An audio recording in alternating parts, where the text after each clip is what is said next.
The stagecoach door swung open, and Elias Carrington stepped onto the burnt soil of Ironwood Creek, carrying nothing but a leather bag and a fortune he'd never speak of. Before him stood Delaney Miles, one arm ending in an iron hook, two orphaned brothers at her side, and a homestead reduced to ash and memory. She'd written the truth in her letter. No comfort, no promises, only land and desperation. He'd come anyway. What neither knew was that this arrangement would cost them everything they'd hidden from the world, and give them everything they'd lost. If you want to see how a man with a secret fortune and a woman with nothing but pride rebuild more than just a homestead, stay until the end. And comment below what city you're watching from. I want to see how far this story travels. The fire had taken everything on a Tuesday. Delaney Miles remembered that detail with the kind of clarity that haunted the edges of sleep. Not Monday, when she might have blamed the start of a cursed week. Not Friday, when she could have called it the end of something. Tuesday, the most unremarkable day of the week, the day that should have been ordinary, the day that instead became the seam where her old life ended and this new brutal existence began. She stood now in what had once been her kitchen, though calling it that required imagination. The walls were gone. 3 of the 4 corners had collapsed inward, leaving only blackened timber stakes pointing at the sky like accusing fingers. The floor was a patchwork of ash and surviving planks, treacherous to cross, especially for a woman learning to balance with iron where flesh used to be. The hook caught the late afternoon light, dull, practical, heavy. Not the polished kind you'd see in a storybook pirate's hand, but the sort a blacksmith makes for a widow who can't afford vanity. It screwed into a leather cup that fit over her stump, and some days the phantom pain of her missing right hand was so intense she could feel fingers that weren't there trying to curl, to grip, to hold. She didn't let herself think about the hand often. Thinking wouldn't bring it back. "Delaney!" The voice was young, cracking at the edges. 14-year-old Marcus, her youngest brother, picking his way through the ruins of what had been the front room. "Mrs. Kowalski brought cornbread again. Says she won't take no for an answer this time." Delaney exhaled slowly. Charity. The word tasted like ash in her mouth, same as everything else these days. "Tell her thank you," she said, keeping her voice level, "and that we'll return the basket tomorrow." "She said we could keep it. We'll return it tomorrow, Marcus." The boy's face fell, but he nodded and retreated. Delaney watched him go, guilt twisting in her chest. Marcus was too young to understand pride. Too young to know why she couldn't simply accept help, why every offered hand felt like proof that Delaney Miles couldn't stand on her own. Her husband, Thomas, had understood. Thomas, who'd died in the fire trying to save the horses. Thomas, who'd left her with 2 younger brothers to raise, a burned homestead, no money, and exactly 1 working arm. The thought of Thomas brought the familiar ache, but it was duller now, 9 months later. Not gone, never gone, but smoothed at the edges like river stone. She'd loved him.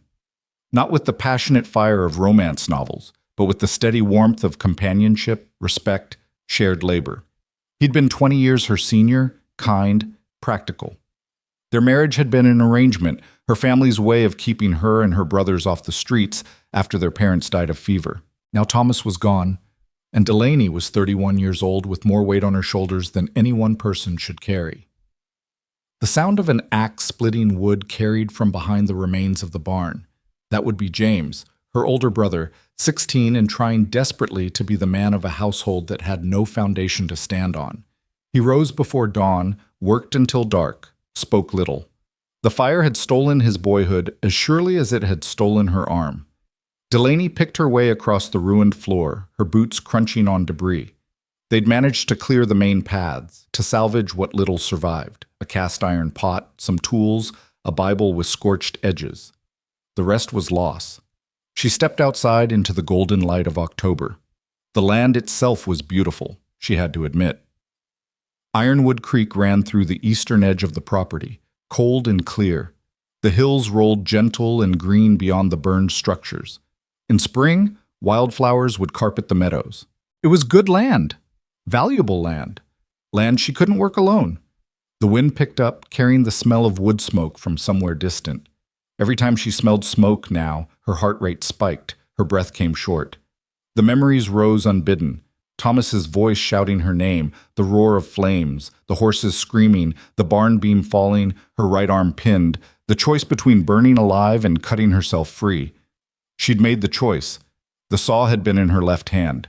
She'd done what needed doing. Delaney shook herself, forcing the memories back down. The past was done. Survival meant looking forward. She'd spent the last 9 months trying every option she could think of. She'd approached the bank for a loan. Denied. A widow with no collateral was too much risk. She'd tried to hire workers. No one wanted to work for a woman who couldn't pay in anything but promises. She'd considered selling parcels of land, but the rumors about the fire being cursed had poisoned any potential buyers. Some claimed they'd seen Thomas's ghost walking the property. Others whispered that Delaney herself had started the fire for the insurance money, despite the fact that there had been no insurance. Small towns ran on whispers, and whispers had become Delaney's chains. 3 weeks ago, in a moment of desperation so profound it felt like drowning, she'd done something she'd sworn she'd never do. She'd written to a mail-order husband service. The advertisement had been in the back of a newspaper someone had left at the general store. Reliable men for Western homesteads. Honest work for honest women. The address was in Denver. The fee was $3 she didn't have but scraped together by selling Thomas's pocket watch. Delaney had sat at the rickety table they'd salvaged, one of the few pieces of furniture to survive, and stared at blank paper for an hour before she started writing. What did you say? How did you reduce yourself and your circumstances to words that might convince a stranger to tie his life to yours? In the end, she'd chosen honesty. Brutal, unvarnished honesty. To whom it may concern, my name is Delaney Miles. I'm 31 years old, widowed, with 2 brothers aged 14 and 16 in my care. My homestead of 80 acres along Ironwood Creek in Montana Territory burned 9 months ago. My husband died in the fire. I lost my right arm below the elbow and now wear an iron hook. I own the land outright. No debt, clear title. Good water, timber, and soil. But I can't work it alone. I have no money to hire help. I'm looking for a man willing to work hard to rebuild. I can offer land, shelter, and honest partnership. I can't offer comfort or affection or anything easy. If you're looking for a soft situation, look elsewhere. If you're willing to work from dawn to dark on burned ground with a one-armed widow and 2 boys who don't talk much, write back. Delaney Miles, Ironwood Creek, Montana Territory. She'd sealed it before she could change her mind, before she could soften the words or add pleasantries or lie about what kind of life she was offering. She'd mailed it and tried not to think about it, tried not to imagine what kind of man would respond to such a letter, if any man would respond at all. 5 weeks later, a reply came. It was short. Mrs. Miles, I'll arrive on the October 15th stage. I ask no promises, and I make none, except to work honestly and judge fairly. E. Carrington.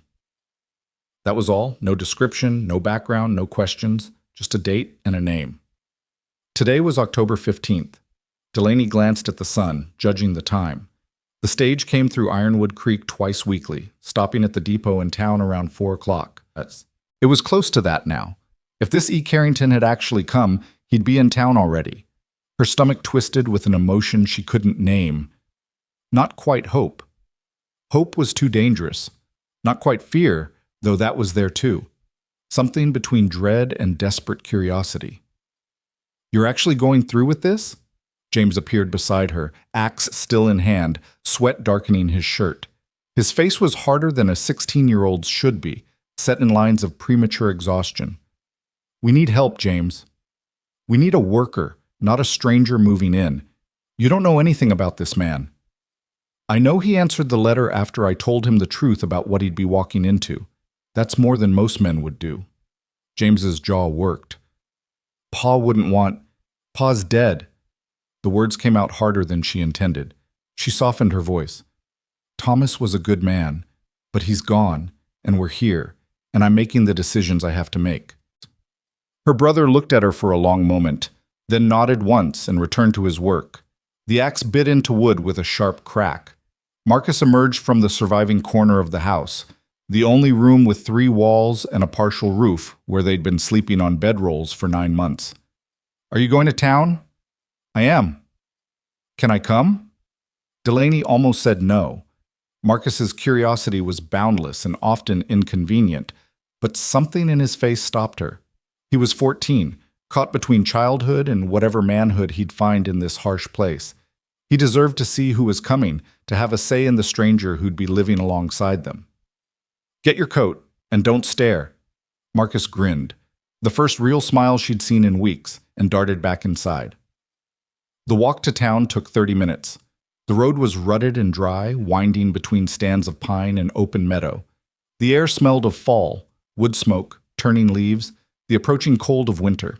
Delaney matched her pace to Marcus's, letting him chatter about the raccoon he'd seen that morning, the fish he'd caught in the creek, the way the sky looked before storms. She let his words wash over her, grateful for the distraction. Ironwood Creek wasn't much of a town.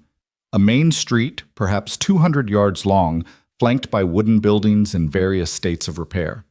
General store, saloon, smithy, doctor's office, church, depot. Maybe 300 people if you counted the outlying farms.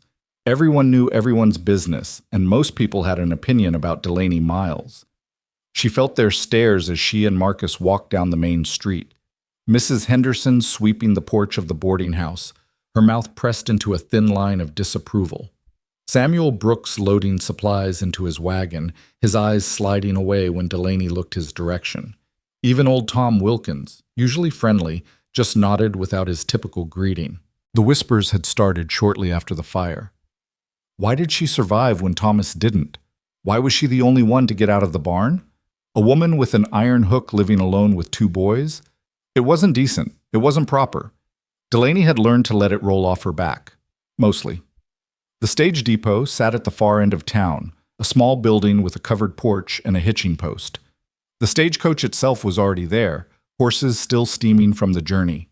The driver, Bill Matthews, was unloading luggage from the back. "Afternoon, Delaney," he called, his voice carrying genuine warmth. Bill was one of the few people who'd consistently shown her kindness. "Come to pick up a package?" Something like that. "Did a man named Carrington arrive?" Bill's eyebrows rose. "He did. Paid his fare in full, quiet as a church mouse, the whole ride. He's inside." Delaney's heart hammered against her ribs. "What's he like?" "See for yourself."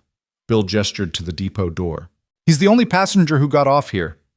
Delaney exchanged a glance with Marcus, who looked as nervous as she felt, then pushed open the door.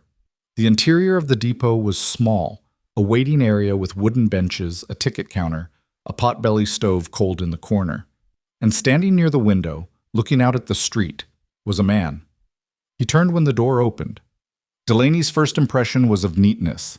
He was clean-shaven, hair dark and trimmed short, clothes well-made but not fancy, canvas trousers, a cotton shirt, a brown vest, a black coat folded over one arm.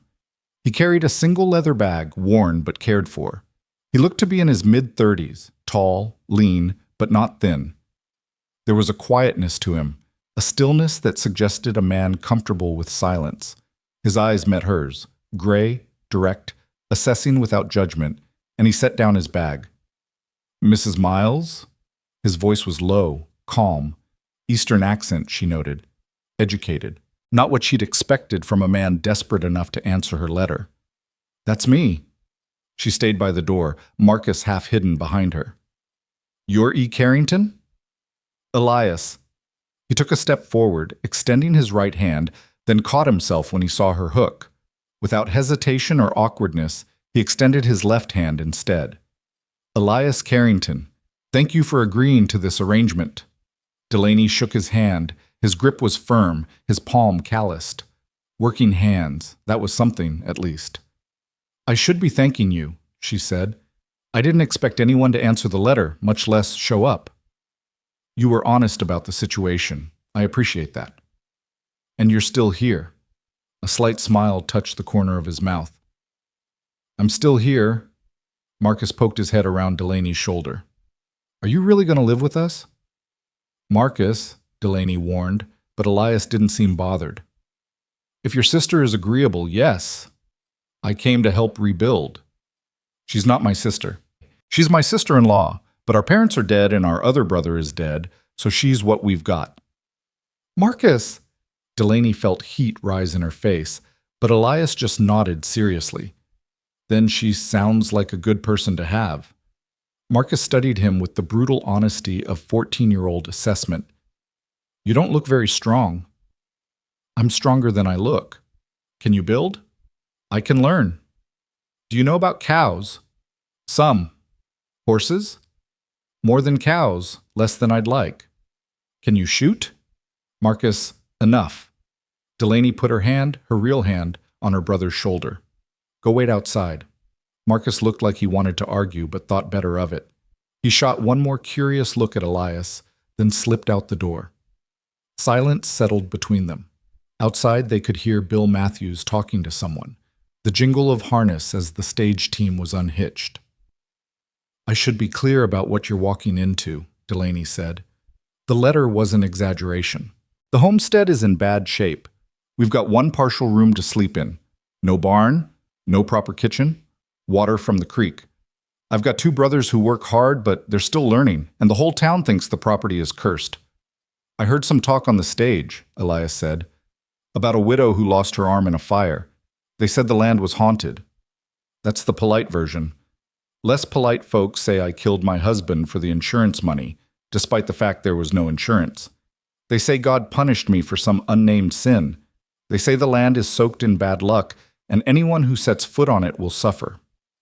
What do you say? The question surprised her. I say a lantern fell in the barn and dry hay burns fast. I say my husband tried to save the horses and a beam fell on both of us. I say I cut myself free and Thomas didn't make it. I say I've got 80 acres of good land that needs work, and superstition doesn't plant crops or build walls. Elias held her gaze. Then I'd say you're right. Something in her chest loosened slightly. You're not worried about curses? I've seen enough of the world to know that most curses are just bad luck and worse timing, and I've learned that the places other people avoid are sometimes the best places to start over. There was something in the way he said it, start over, that suggested his own story had sharp edges. But Delaney didn't press. She'd meant what she wrote in the letter. No promises, no prying, just work. The arrangement, she said, keeping her tone businesslike. Room and board in exchange for labor. You help rebuild, barn first, then the house. Planting in spring. Whatever needs doing. I can't pay wages, but you'll have shelter and food. When the homestead is profitable again, we can discuss a share of the proceeds. That sounds fair? I run the household. I make the decisions about the property. I'm not looking for someone to take over or tell me what I should be doing. Understood. And she hesitated, then forced herself to say it. This is a working arrangement, not a marriage. The service I contacted might have implied otherwise, but I'm not interested in a husband in any sense except on paper if legal necessity demands it. She expected awkwardness, maybe disappointment. Instead, Elias just nodded. I didn't come looking for a wife, Mrs. Miles. I came looking for honest work in a place where the past doesn't follow. If you're offering that, we have an agreement. Relief flooded through her. Then I suppose we should head to the homestead. It's about a 30-minute walk. Bill can probably get your bag into Henderson's wagon if you want to collect it later. I travel light. I can carry it. They stepped outside together. Marcus was waiting on the porch, trying and failing to look nonchalant.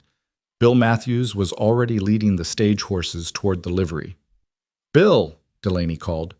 This is Elias Carrington. He'll be staying at the homestead. Bill's face split into a genuine grin. Well, I'll be damned. Good for you, Delaney. About time you got some help. He tipped his hat to Elias. Welcome to Ironwood Creek, Mr. Carrington. You're taking on a hell of a project, but I've known Delaney since she was 16. She's tougher than half the men in this territory. I don't doubt it, Elias said. They started down the main street, Delaney and Elias walking side by side, Marcus trailing slightly behind and watching the stranger with undisguised curiosity. Delaney was hyper-aware of the looks they were drawing. Mrs. Henderson had stopped sweeping entirely. Samuel Brooks was openly staring, and she could see curtains twitching in the windows of the general store.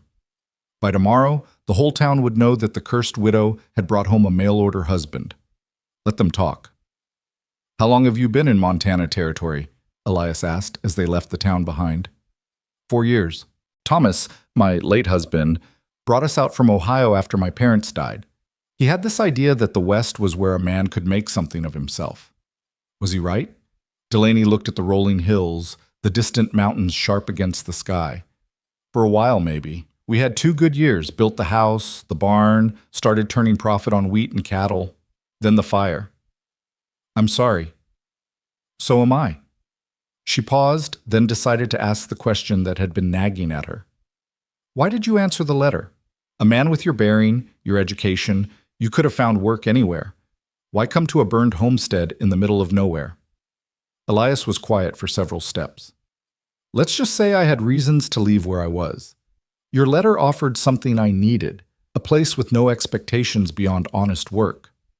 It wasn't a full answer, but Delaney recognized the boundaries of privacy. She had her secrets.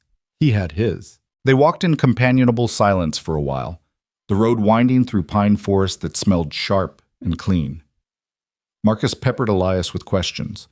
Where was he from? Had he ever seen the ocean? Could he play cards? And Elias answered patiently, though Delaney noticed he gave away very little actual information. Then they crested the final hill, and the homestead came into view. Delaney watched Elias's face, trying to gauge his reaction. The reality of the burned property was harsh in the late afternoon light. The collapsed barn, the ruined house, the scattered debris. It looked like a place where hope went to die. Elias stopped, studying the scene. His expression didn't change. It's worse than you expected, Delaney said quietly. No. He set down his bag. It's exactly what you described, which means everything from here is progress. He started down the hill toward the ruins, and Delaney exchanged a glance with Marcus. He's strange, Marcus whispered. He's here, Delaney replied. That's what matters. James was still working when they arrived, attacking a pile of logs with methodical determination. He stopped when he saw them approaching, axe lowering, wariness plain on his face. James, Delaney said, this is Elias Carrington. He's here to help rebuild. Elias, this is James, my brother-in-law. James didn't move to shake hands. We don't need charity. Good, Elias said. I'm not offering any. I'm offering work in exchange for shelter. If you don't want the help, I'll leave. But I'm guessing from the state of things that you could use an extra pair of hands. James's jaw worked. He looked at Delaney, who nodded slightly, then back at Elias. You know how to swing an axe? I do. Then I guess we'll see if you're worth feeding. It wasn't welcoming, but it wasn't rejection either. Elias picked up his bag. Where should I put my things? Delaney led him to the surviving corner of the house, the small room with 3 walls and part of a roof where they'd been living. It was cramped with 3 people sleeping on the floor. With 4, it would be tighter still. It's not much, she said, suddenly seeing the space through a stranger's eyes. The bedrolls on bare floor, the crate that served as a table, the few possessions they'd salvaged stacked in corners. It's shelter, Elias said. He set his bag in the corner farthest from the door. I've slept in worse. That evening, after a supper of thin stew and cornbread, courtesy of Mrs. Kowalski, they sat around the fire pit James had built outside the ruined house. The October night was cold, stars sharp overhead, the darkness beyond the firelight absolute.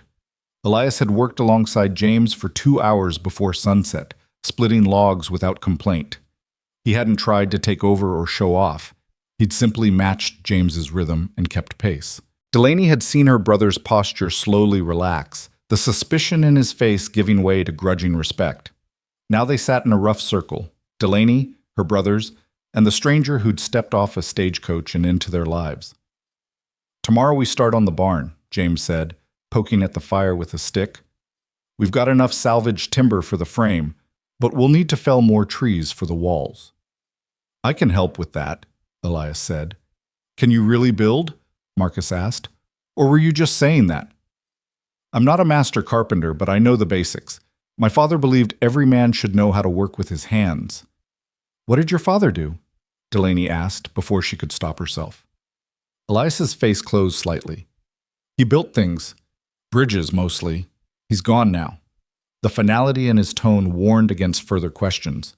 Delaney understood. Some losses you carried quietly. The fire crackled. Somewhere in the darkness, an owl called. I should tell you what you're really up against here, James said abruptly. It's not just rebuilding. The town, most of them won't help. They think this place is cursed. They think, he glanced at Delaney, they think things that aren't true. You're going to hear talk. I've heard some already, Elias said. And? And I've learned that talk is cheap and work is what matters. People can believe what they want. I'll judge based on what I see. Marcus leaned forward, firelight making his young face older. What if they're right? What if the place really is cursed? Then we'll uncurse it, Elias said simply, one log at a time. It should have sounded naive, but somehow it didn't. There was a steadiness to him, a quiet certainty that made impossible things sound achievable. Delaney found herself wanting to believe him.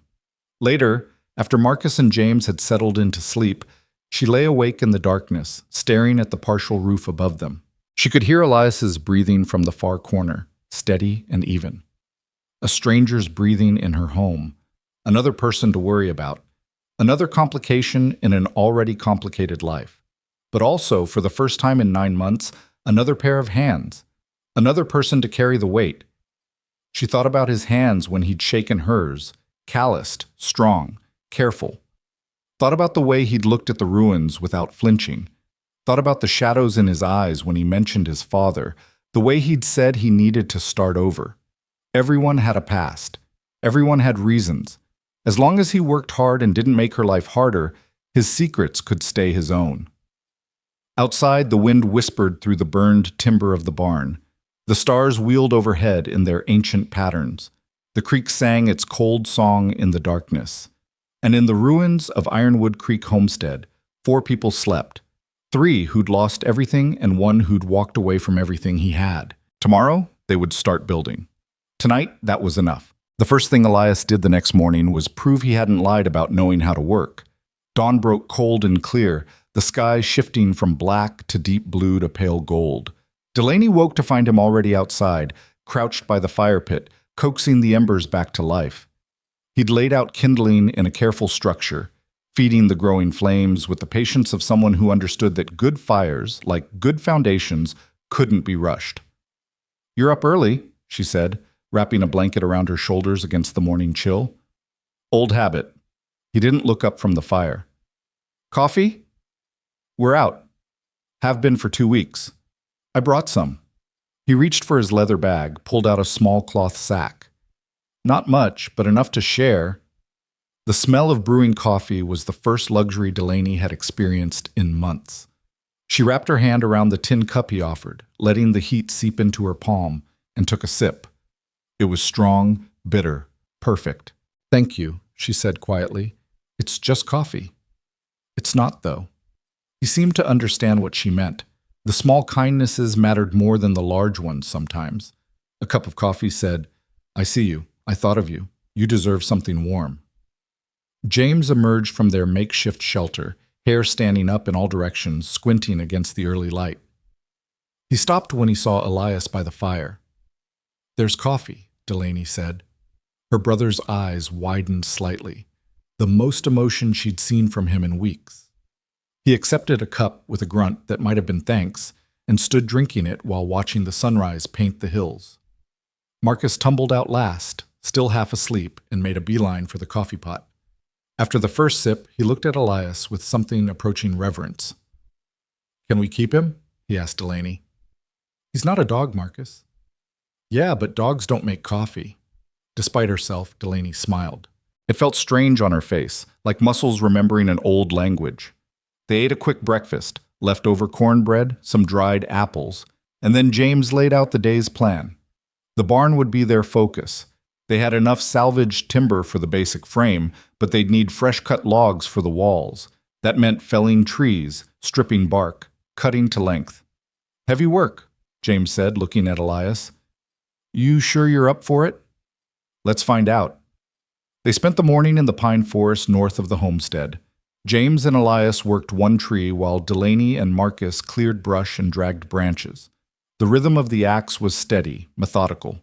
Elias matched James stroke for stroke, never trying to outpace him, but never falling behind either. Delaney watched him work between her own tasks. He moved with economy, no wasted motion, the kind of efficiency that came from experience. His shirt was soon dark with sweat despite the cold air, his breath coming in steady clouds. "He's good," Marcus whispered to her. "Don't jinx it. We've got a long way to go." By noon, they'd felled 3 trees. James showed Elias how he wanted the branches stripped and the logs sectioned. Elias listened carefully, asked clarifying questions, then set to work. His hands were quick with the draw knife, peeling bark in long strips. They ate a cold lunch sitting on the fallen logs. Bread, hard cheese, water from canteens. James was actually talking, explaining his plan for the barn layout, where the support posts would go, how they'd frame the loft. "Pa taught you good," Elias said. James's face clouded. "Thomas wasn't my pa. He was my brother, 20 years older, but still my brother." "I'm sorry. Delaney mentioned he died in the fire." "He did." James stood abruptly, wiping his hands on his trousers. "We should get back to work." The afternoon stretched long. They dragged the sectioned logs back to the homestead using rope and sheer stubbornness. Delaney's hook made the work awkward. She couldn't grip the rope the same way, had to loop it differently, use her body weight more than her arms. She felt Elias watching her figure it out, but he didn't offer help. Somehow, she appreciated that. He let her solve her own problems. By the time the sun started its descent, they had a respectable pile of logs stacked near where the barn had stood. Everyone was exhausted, dirty, splattered with sap. "Same tomorrow," James said, voice hoarse. "We need at least 20 more trees before we can start raising the frame." "Then we'll get 20 more," Elias replied. That evening, after another sparse supper, James pulled out a worn notebook and began sketching the barn design by firelight. Elias leaned over to look, offering occasional suggestions. A crossbeam here might provide more support. Angling the roof this way would shed snow better. "You said your father built bridges," James said. "You learned this from him?" "Some. He believed in teaching by doing. I spent summers on construction sites from the time I was 12. "Where was that?" "Back east, Pennsylvania mostly. Long way from Montana." "Yes," Elias said. "It is." There was a weight to those 2 words that made Delaney look up from the pot she was scrubbing. Elias's face was carefully neutral, but she caught the tension in his shoulders, the way his hand unconsciously moved to his chest, touching something beneath his shirt. Marcus, oblivious to undercurrents, asked the question on everyone's mind. "So why'd you come all the way out here? What made you answer Delaney's letter?" "Marcus," Delaney warned. "What? I'm just asking." "It's all right," Elias said. He was quiet for a moment, staring into the fire. "I needed a fresh start. Sometimes a man reaches a point where he can't stay where he is anymore, where the past is too heavy to carry and the only option is to set it down and walk away." "What were you walking away from?" Marcus pressed. "Marcus, enough." But Elias met the boy's eyes steadily. "Mistakes, betrayals, the kind of life I didn't want to live anymore. That answer enough for you?" Marcus nodded slowly, satisfied. James had gone back to his sketches, but Delaney noticed he was listening. "We all got our reasons," James muttered. "Long as you do the work, your business is your business." It was as close to acceptance as James had offered. Elias seemed to recognize it for what it was. "Fair enough," he said. The night deepened. The fire burned low. One by one, they drifted to sleep. Marcus first, then James, finally Delaney. But she lay awake longer than usual, watching the shadows dance on the partial ceiling, listening to the breathing of 3 other people in the darkness. She thought about what Elias had said. Mistakes. Betrayals. A life he didn't want anymore. She understood that. God, did she understand that? The days fell into a pattern. Rise before dawn. Coffee if they were lucky. Breakfast. Then work until the light failed. Felling trees, stripping logs, dragging timber. Their hands blistered, then calloused. Their backs ached. But the pile of logs grew. Elias proved himself in ways large and small. He rose early and made fire. He rationed his coffee to make it last. He showed Marcus how to tie proper knots and taught James a technique for squaring logs he'd learned from his father. He never complained, never slacked, never acted like the work was beneath him. And he never pried. That might have been what Delaney appreciated most. He didn't ask about Thomas, about the fire, about her arm. He didn't probe into their finances or demand explanations. He simply worked, ate, slept, and worked again. On the fourth day, Mrs. Kowalski showed up at the homestead. She came in her wagon, a basket covered with cloth on the seat beside her. She was a sturdy woman in her 50s, kind-faced, with a voice that carried across valleys. "Delaney Miles, you didn't tell me you'd taken in a man." Delaney straightened from where she'd been marking measurements on a log. "Mrs. Kowalski, this is Elias Carrington. He's helping with the rebuild." Mrs. Kowalski's sharp eyes took in Elias, his work-worn clothes, his respectful nod, the way he held himself. "Helping, is he? And where's he sleeping?" "In the house, same room as all of us." "That proper?" "It's practical," Delaney said evenly. "We've got one room with a roof. We're all adults. And frankly, Mrs. Kowalski, I can't afford to worry about propriety right now." The older woman's face softened. "I know, dear, I know. I just don't want folks talking more than they already are." "They'll talk regardless. They've been talking since the fire. Let them." Mrs. Kowalski sighed, then smiled. "You're stubborn as your late husband. You know that? Here." She handed over the basket. "Bread, preserves, some salt pork. Don't even try to refuse. We can't keep taking—" "You can and you will. That boy Marcus is growing like a weed. He needs feeding." She paused, then added quietly, "Besides, this isn't charity, Delaney. It's neighbors helping neighbors. You'd do the same if our positions were reversed." That was true, and they both knew it. Delaney accepted the basket with a nod of thanks. Mrs. Kowalski turned to Elias. "You take care of this family. You hear? They've been through hell." "Yes, ma'am." "And if you hurt them, I won't." Something in his voice made the older woman pause. She studied his face for a long moment, then nodded. "See that you don't." After she left, Marcus peeked under the cloth covering the basket and whooped, "Jam! Real jam!" That night's supper felt like a feast, but the next day brought visitors of a different sort. Delaney was working on clearing debris from what would become the barn floor when she heard horses. 3 men rode up, Samuel Brooks, Tom Wilkins, and a man she didn't recognize, younger, with a hard face and cold eyes. Her stomach tightened. This wasn't a social call. James and Elias came around from behind the log pile. Marcus, who'd been practicing knot work, scrambled to his feet. "Delaney," Samuel Brooks said, not dismounting, "we need to talk." "So talk." "In private." "Anything you have to say, you can say in front of my family and Mr. Carrington." Brooks's jaw tightened. The stranger with the hard face spoke up. "That's the problem, Mrs. Miles. Mr. Carrington." "And you are?" "Deputy Marshal Wade Garrett. I'm looking into some irregularities in the territory. Mr. Carrington's name came up." Delaney's blood went cold. She glanced at Elias. His face was carefully blank, but she saw the tension in his shoulders. "What kind of irregularities?" she asked. "That's between me and Mr. Carrington." "He's on my property. That makes it my business." Wade Garrett's smile didn't reach his eyes. "Fair enough. There's a man back east looking for someone who fits Mr. Carrington's description. Claims this man stole from him and ran." "That's a lie," Elias said quietly. "Is it? Then you won't mind answering some questions." "What kind of questions?" "Where you came from, what you left behind, why a man with an Eastern education is working a burned homestead in the middle of nowhere." "Because I chose to," Elias said. "Last I checked, that wasn't illegal." "Depends on what you're running from." Delaney stepped forward, putting herself between Garrett and Elias. "Unless you have a warrant or actual evidence of a crime, I think you should leave my property, Marshal." Garrett's eyes narrowed. "Protective of him, aren't you? Known him what, less than a week?"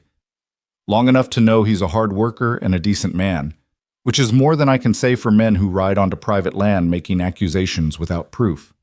"Careful, Mrs. Miles. I'm just doing my job." "Then do it somewhere else."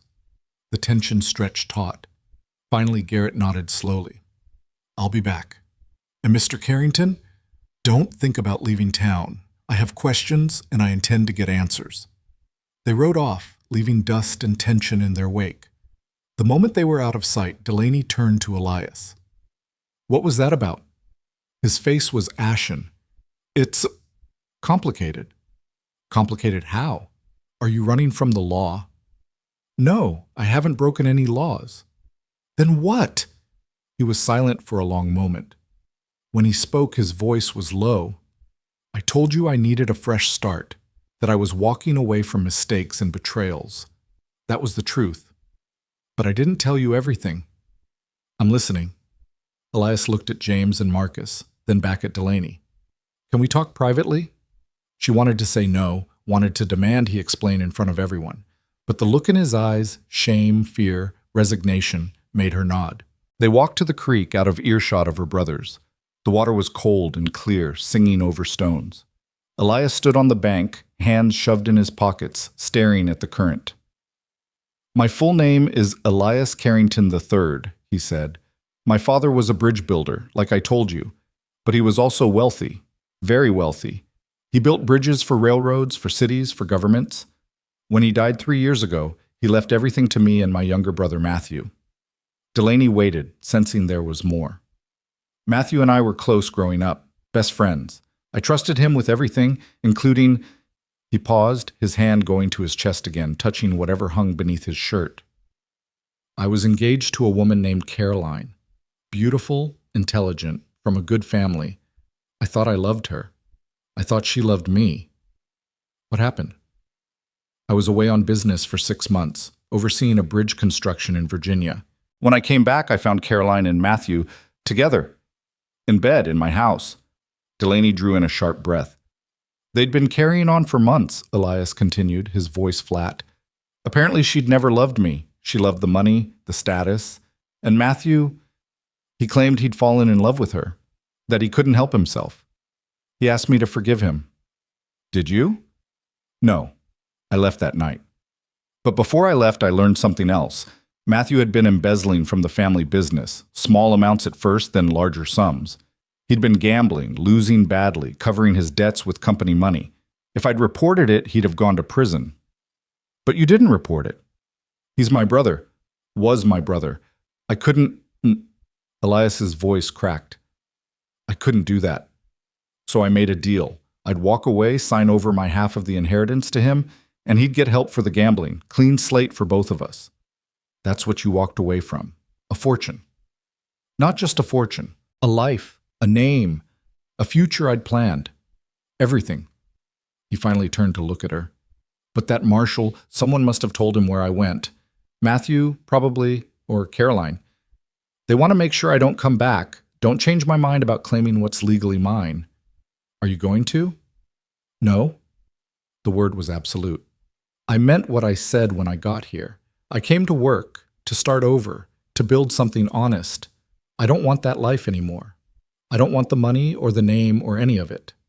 Delaney studied his face. He met her eyes steadily, no evasion, no lies that she could detect. Why didn't you tell me this before? Would you have let me stay if you'd known? A man being hunted by a marshal with a wealthy family back east who might cause trouble? You have enough problems without taking on mine.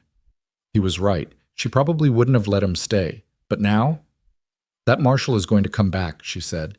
He's going to ask more questions, maybe bring others. I know. And if you want me to leave, I understand. I never meant to bring trouble to your door. Delaney turned away, looking at the homestead in the distance, the pile of logs they'd cut together, the cleared ground where the barn would stand, the work they'd begun. Can he arrest you? She asked. This marshal? Not without proof of a crime, and I haven't committed one. But he can make life difficult, ask questions, spread rumors, scare people. This town already spreads rumors. I'm used to it. Delaney, she held up her hand. You've worked hard this week. You've kept your promises. And you're telling me the truth now, which counts for something. So here's what we're going to do. You're going to stay. We're going to keep building. And if that marshal comes back, we'll deal with it together. You don't have to do this. I know I don't have to. I'm choosing to, same as you chose to come here. She looked at him directly. But no more secrets. If there's anything else I should know, tell me now. There's nothing else, I swear it. All right then. She started back toward the homestead, then paused. One more thing. This Caroline woman, do you still love her? The question clearly surprised him. No, I don't think I ever really did. I loved the idea of her, maybe.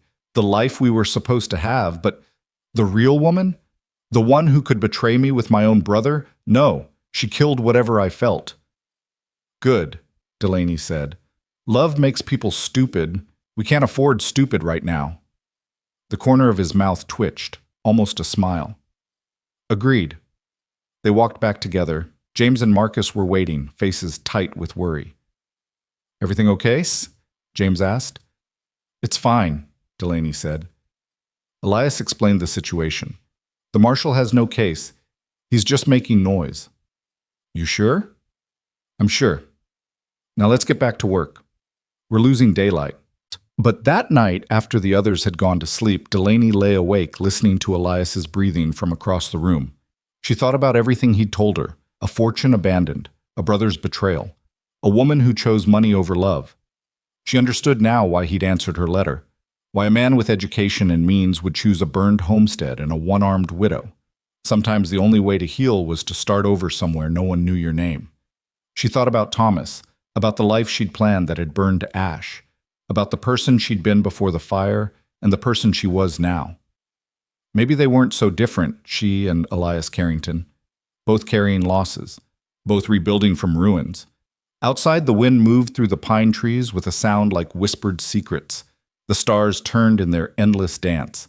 And in the darkness, Delaney found herself hoping, carefully, tentatively, that maybe this strange arrangement might actually work. The next morning dawned gray and cold, storm clouds gathering in the west. Elias was up first again, building the fire, and when Delaney emerged, he handed her coffee without a word. Thank you, she said. For yesterday, for being honest. Thank you for letting me stay. Don't make me regret it. I'll do my best. They worked through the morning, racing the approaching storm. By noon, the wind had picked up, carrying the smell of rain. By mid-afternoon, the first drops began to fall. We need to cover the lumber, James shouted over the rising wind.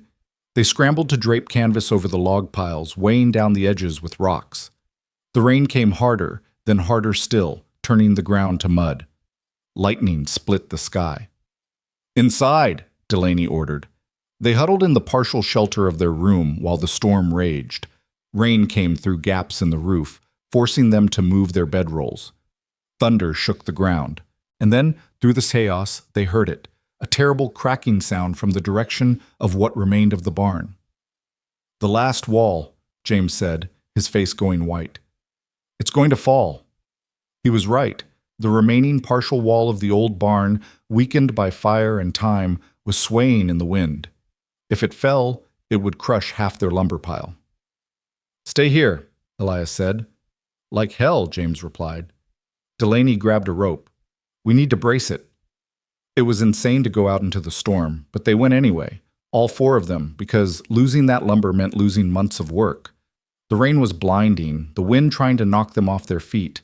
Mud sucked at their boots. The wall groaned, tilting farther. Rope! Elias shouted. Tie it to that post! They worked desperately, fighting the elements. Delaney's hook slipped on the wet rope, useless. She looped it through her arm instead, using her whole body as leverage. Marcus and James hauled on one end while Elias climbed the tilting wall, trying to secure the top. It's not holding, James yelled. The wall shifted again. Elias was still on it, 10 feet up. Get down, Delaney screamed, but instead of climbing down, he did something that made her heart stop. He swung his full weight against the wall, using momentum to push it back upright while James and Marcus hauled the rope taut. For one impossible moment, it worked. The wall straightened. Then Elias's foot slipped. He fell, hit the mud hard, and the wall began to tip again, directly toward him. Delaney didn't think. She ran, grabbed the back of his shirt with her good hand, and pulled with every ounce of strength she had. They rolled clear as the wall crashed down, missing them by inches. They lay in the mud, gasping, rain pouring down. You could have been killed, Delaney said. So could you. I've got practice with almost dying. You're new at it. He laughed. Actually laughed, breathless and incredulous. And after a moment, she found herself laughing too. It was absurd, laughing in the mud in a storm with a fallen wall beside them. But sometimes absurdity was all you had. James and Marcus appeared above them. "You two have lost your minds," James said, but he was smiling. They helped each other up and slogged back to shelter. Once inside, dripping and shivering, Delaney took stock. Miraculously, no one was seriously hurt. Some bruises, some scrapes, but nothing broken. "The lumber?" she asked. "Canvas held," Marcus reported. "It's fine." Small mercies. They changed into dry clothes, what few they had, and huddled around the small stove trying to get warm. The storm raged on outside, wind howling, rain drumming on the partial roof. "That was the stupidest thing I've ever seen anyone do," Delaney told Elias, "climbing that wall in a storm. Says the woman who ran toward a falling wall to pull me out. That's different." "How?" She didn't have a good answer. "You saved my life," he said quietly. "You've been saving ours all week.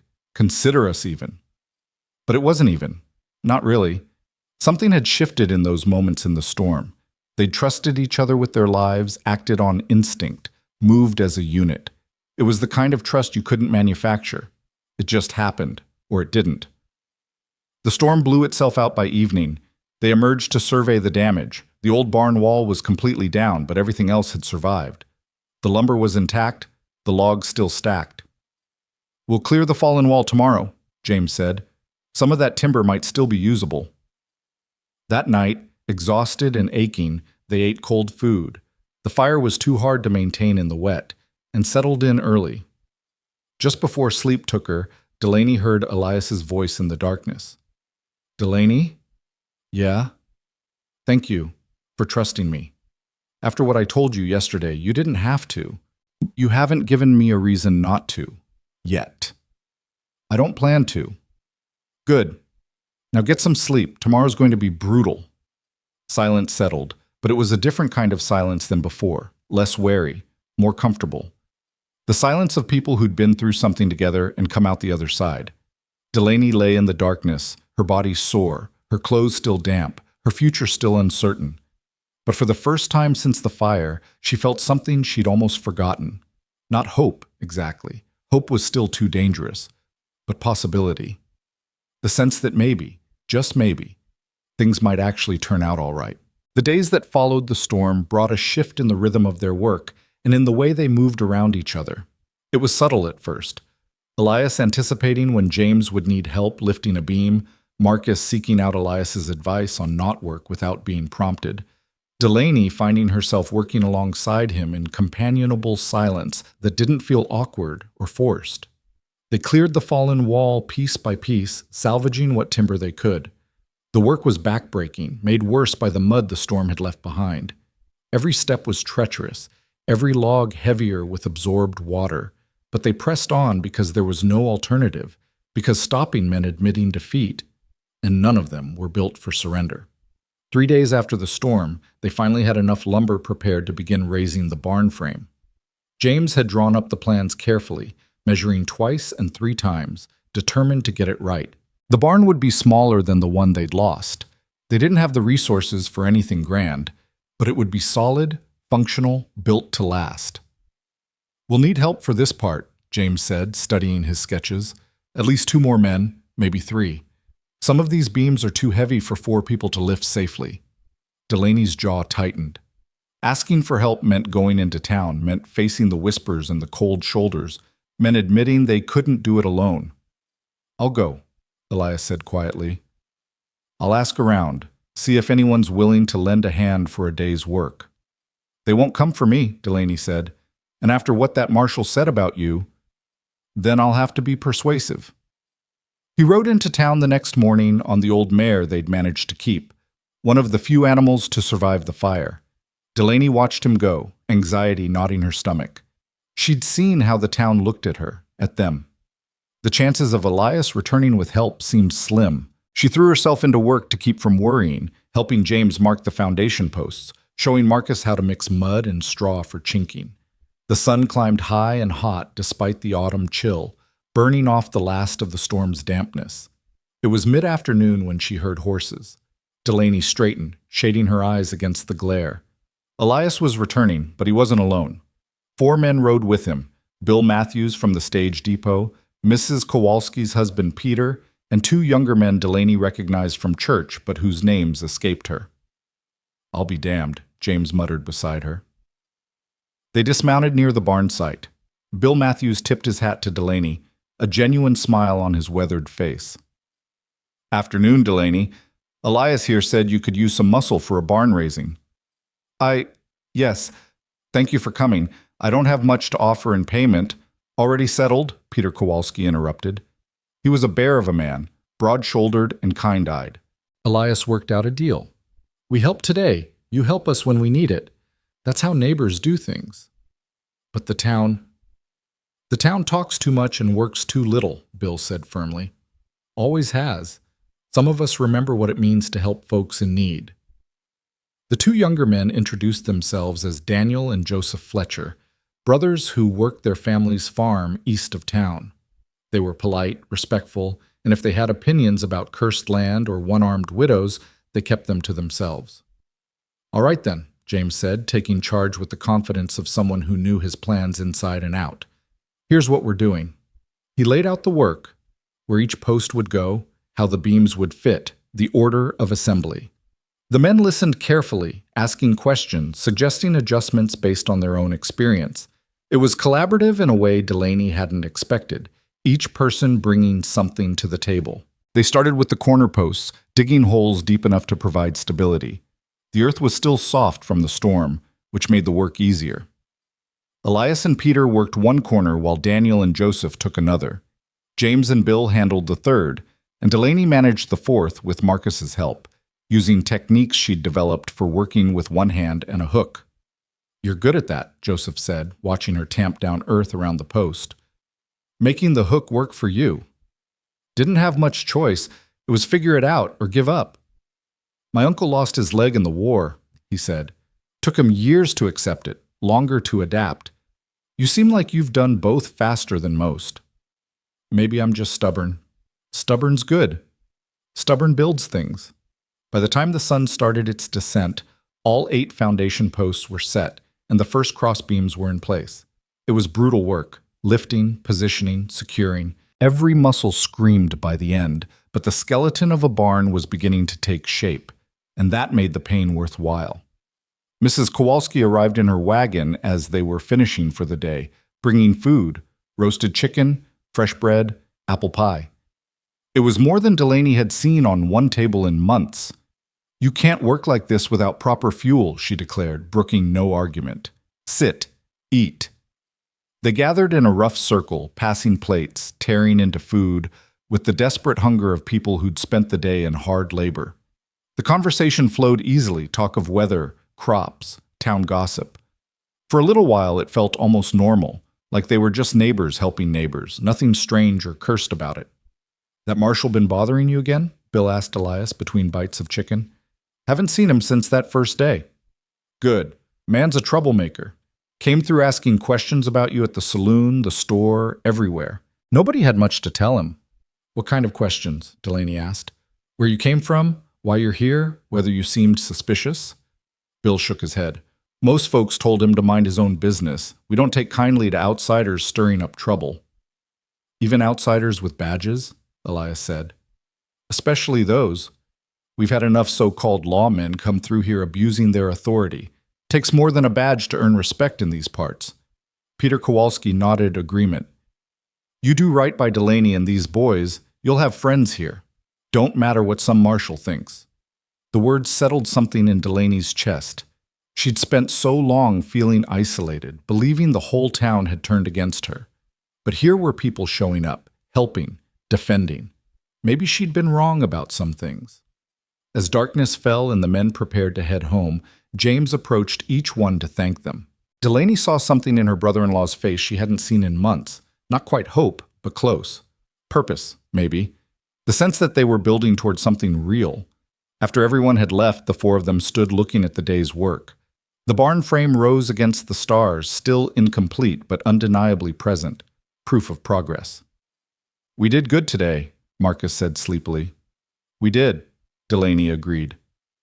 That night, exhausted to the bone, Delaney fell asleep almost immediately.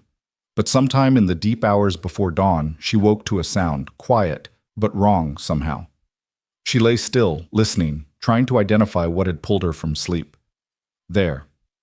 A soft clink of metal, movement in the darkness. She sat up carefully, letting her eyes adjust.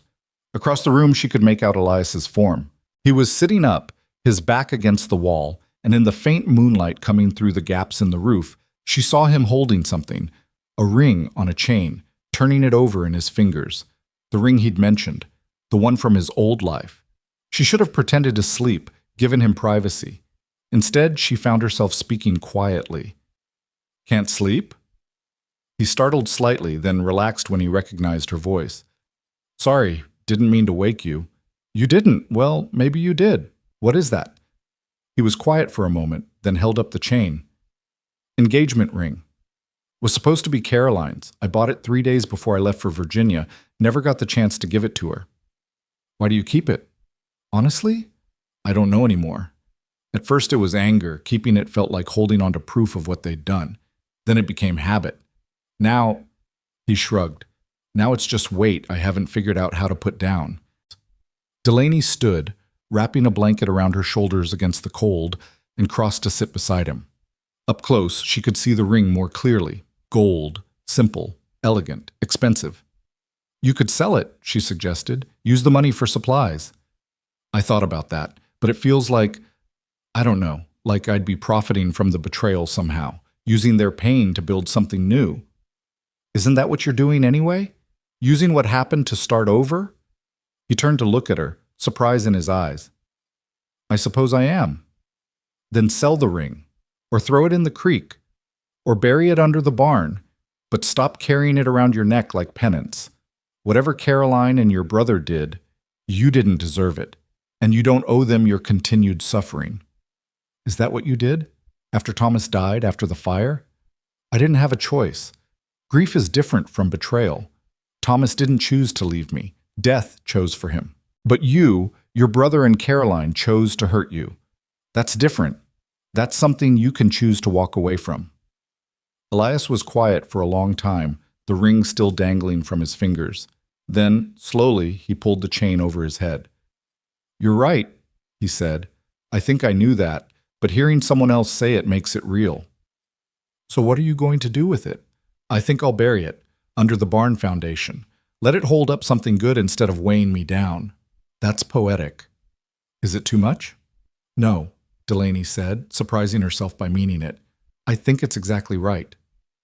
They sat in comfortable silence for a while. Outside, an owl called. The wind moved through the partial walls with a sound like breathing. "Can I ask you something?" Elias said finally. "Depends on the question." "The fire. You said Thomas died trying to save the horses, but how did you—" He gestured to her arm.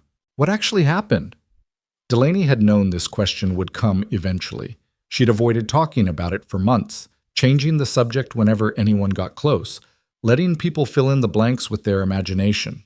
But something about the darkness, about the quiet honesty of this moment, made her willing to speak.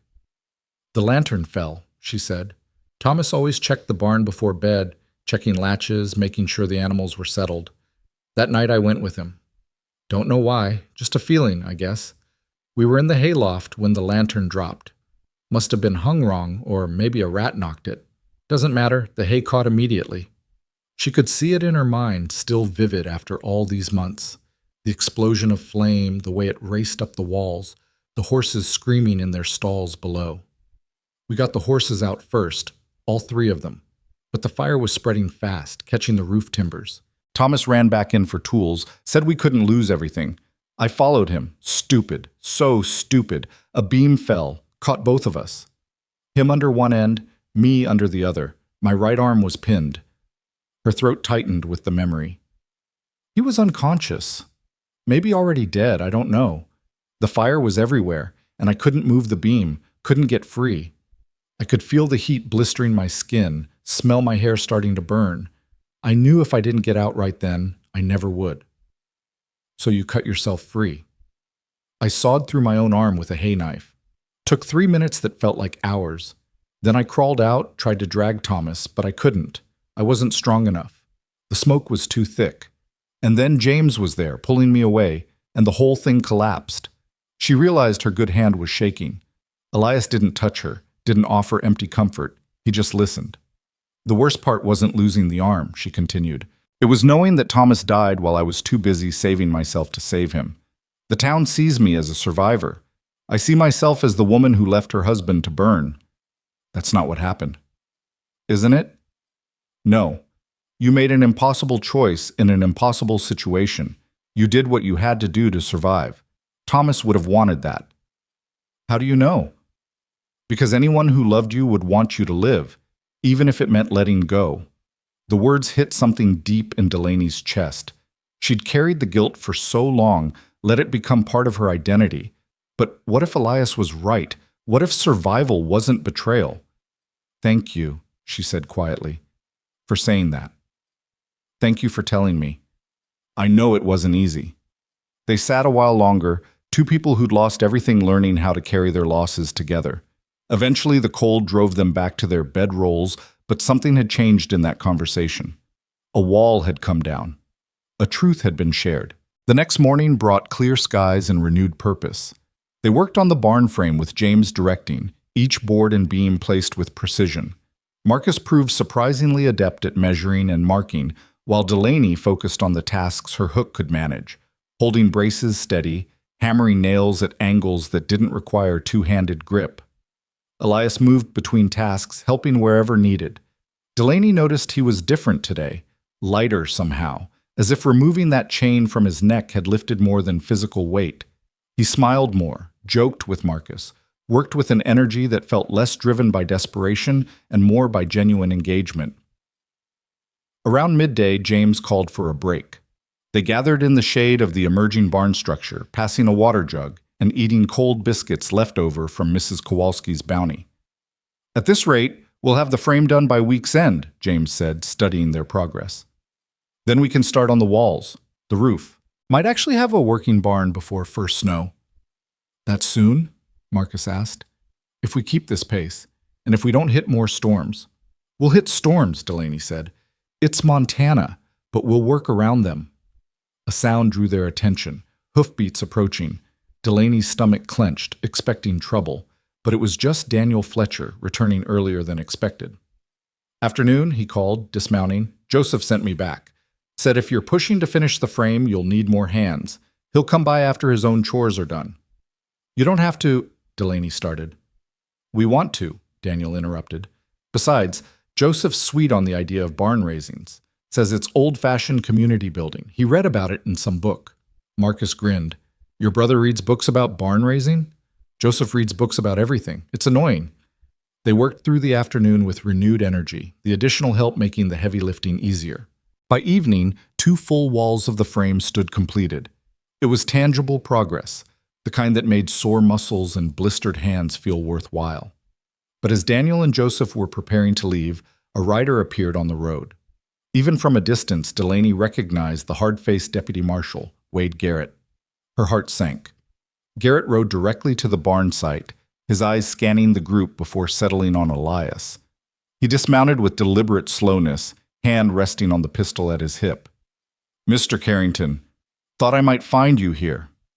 Marshal, Elias replied evenly. What can I do for you? You can answer some questions. I've been doing research into your background. Turns out you come from quite a prominent family back east. Railroad money, government contracts. Your father was worth a fortune when he died. That's not a secret. No, but what is interesting is that you walked away from your inheritance, signed it all over to your brother. Now, why would a man do that unless he had something to hide? Maybe I just didn't want it. Garrett's smile was cold. Or maybe you were running from something. Fraud, maybe. Embezzlement, the kind of crimes rich men commit when they think they're above the law. Delaney stepped forward. Marshal, unless you have actual evidence of a crime, stay out of this, Mrs. Miles. This doesn't concern you. He's on my property, working my land. That makes it very much my concern. Protective of your hired hand, aren't you? Or is he more than that? Town's starting to wonder about your arrangement here. A widow living with a strange man, unchaperoned except for 2 boys. Some might call that improper. The insinuation made Delaney's blood boil. Some might call that survival, and some might mind their own business. My business is the law, and I've got questions about Mr. Carrington's finances. How does a man with no visible means of support afford to work for free? Unless he's not really working for free. Unless he's got access to money he shouldn't have. I'm working for room and board, Elias said calmly. Same as any hired hand. There's no crime in that. Show me your papers. What papers? Travel documents, bank records, anything that proves you are who you say you are. I don't carry those things. I'm not required to. Convenient. Garrett's eyes narrowed. Here's what I think, Carrington. I think you stole from your family business. I think you ran when it got too hot. And I think you're hiding out here, hoping no one will connect the pieces. Then you think wrong, Elias said, his voice hardening. I left because I chose to leave, because I wanted a different life. That's not illegal. Prove it. I don't have to prove anything to you. You have no warrant, no evidence, no jurisdiction over my personal choices. So unless you're planning to arrest me, and we both know you can't, I suggest you leave. The tension stretched tight. Garrett's hand hadn't moved from his pistol. James and the Fletcher brothers had moved closer, forming a loose semicircle behind Elias. Not threatening, but present. A wall of bodies between the marshal and their friend. Garrett seemed to realize he was outnumbered. This isn't over, Carrington. I'm watching you. One wrong move, one slip, and I'll have you in irons faster than you can blink. I'll keep that in mind. The marshal mounted his horse, eyes scanning the group one more time. Mrs. Miles, you're making a mistake harboring this man. When it all comes crashing down, don't say I didn't warn you. He rode off, leaving a wake of tension and unspoken threats. Daniel Fletcher broke the silence first. That man's got it out for you. He does, Elias agreed. Why? What's he really after? Elias glanced at Delaney, who nodded slightly. If they were going to stand with him, they deserved the truth. My brother and my former fiancé want to make sure I never come back east, Elias explained. They've probably hired Garrett to harass me, make my life difficult enough that I'll move on again. Keep moving until I'm too far away to ever be a threat to their comfortable life. That's harassment, Joseph said, abuse of authority. It is, but it's hard to prove, and men with money have ways of making problems disappear. Not in Ironwood Creek they don't, Daniel said firmly. We take care of our own here. Garrett wants to cause trouble, he'll find he's made enemies. The solidarity warmed something in Delaney's chest. Thank you, both of you, for standing with us. It's the right thing to do, Joseph said simply. Now, let's finish this barn before it gets too dark to see. They worked until the last light faded, accomplishing more in one day than Delaney had thought possible. When the Fletcher brothers finally left, promising to return the next day, the barn frame was nearly complete. That night, sitting around the fire, James brought up what everyone was thinking. That marshal's not going to stop. He'll keep coming back, keep pushing. I know, Elias said, and I'm sorry for bringing this down on you. Don't apologize. We're in this together now. James poked at the fire with a stick. Question is, what do we do about it? We keep building, Delaney said firmly. We don't let him intimidate us. We do the work, live our lives, and if he shows up again, we deal with it. What if he arrests Elias on false charges? Marcus asked. Can he do that? He could try, Elias said, but I haven't committed any crimes. Eventually, he'd have to let me go. Meanwhile, we lose your help and look guilty in the process, James pointed out. Then we make sure the whole town knows the truth, Delaney said. We tell Bill, the Kowalskis, the Fletchers, everyone who's been helping us. We make sure that if Garrett does try something, people know it's harassment, not justice. You think they'll believe us? Marcus asked. They've believed us so far. They've shown up, helped, defended. That counts for something. Elias looked at her across the fire, gratitude and something else in his eyes. You don't have to fight my battles, Delaney. Maybe not, but you've been fighting ours since you got here. Seems only fair to return the favor. The fire crackled, sending sparks into the night sky. Around them, the bones of the barn rose like the skeleton of possibility, proof that from ruins something could be rebuilt. There's something else, Elias said quietly. Something I should tell you, in case Garrett finds out and tries to use it. Delaney waited. The inheritance I signed over, it was substantial. Enough to rebuild this homestead 10 times over. Enough to hire workers, buy equipment, never worry about money again. I walked away from all of it. Why? James asked. Because it was blood money. Built on my father's back, stolen by my brother, soaked in betrayal. I didn't want it. Didn't want the life that came with it. The expectations, the obligations, the constant weight of being Elias Carrington III. He looked around at the ruined homestead, the partial barn, the small circle of people who'd become something like family. This is harder. This is brutal and exhausting and uncertain, but it's honest. It's mine in a way that fortune never was. You're crazy, Marcus said, but there was admiration in his voice. Probably, but I'd rather be crazy and free than rich and trapped. Delaney understood that better than he knew. She'd been trapped by grief, by loss, by the weight of trying to hold everything together alone. But somehow, with Elias here, with help appearing from unexpected corners, the trap was beginning to open. Tomorrow we finish the frame, she said. Day after, we start on the walls. And if Wade Garrett shows his face again, we handle it together. Agreed? Agreed, they said in unison. The fire burned down to embers. The stars wheeled overhead in their ancient dance. And in the ruins of Ironwood Creek, 4 people who'd all lost something essential were learning that sometimes the things you build together are stronger than anything you could build alone. As they settled in for sleep, Delaney found herself thinking about the ring Elias had taken from around his neck. Tomorrow, he'd said, he would bury it under the barn foundation. Let it hold up something good instead of weighing him down. It seemed like the right kind of symbolism, taking the weight of the past and transforming it into foundation for the future. Maybe that's what they were all doing here, taking their losses, their scars, their broken pieces, and building something new from the wreckage. It wouldn't be easy. Nothing about this life was easy. But as Delaney drifted towards sleep, listening to the breathing of 3 other people in the darkness, she thought that maybe, just maybe, it might be worth it. The barn was rising, the land was healing, and for the first time since the fire, Delaney Miles felt like she was building towards something instead of just surviving another day. That was progress. That was hope. That was enough. Morning came with frost on the ground and breath visible in the air. Winter was approaching faster than Delaney had hoped, and they still had so much work to do. She stood outside their makeshift shelter, watching the sun paint the hills gold, and felt the familiar weight of responsibility settle on her shoulders. The barn frame was nearly complete, but a frame without walls was just bones. They needed to finish before the snow came, before the ground froze so hard they couldn't work it. Elias emerged behind her, 2 cups of coffee in hand. He'd been rationing his supply carefully, making it last, but he never skipped the morning ritual of sharing. "You're up early," he said, handing her a cup. "Couldn't sleep, too much thinking." "About the Marshal?" "About everything. The barn, winter coming, whether we'll finish in time, whether—" She stopped, not sure how to voice the fear that had kept her awake.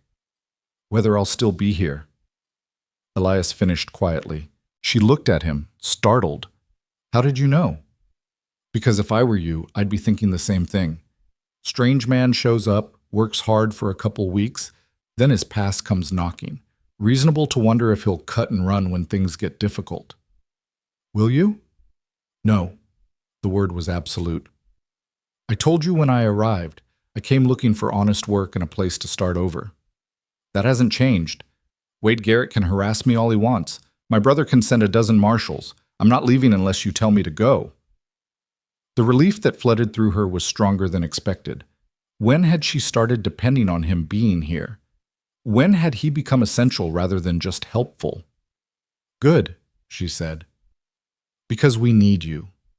The boys need you. I need you." It was the most honest she'd been about her feelings, and for a moment something passed between them. An acknowledgement of connection, of trust, of something neither was quite ready to name. "Then let's finish this barn," Elias said, "before winter decides to show up early." They worked with renewed urgency over the next days.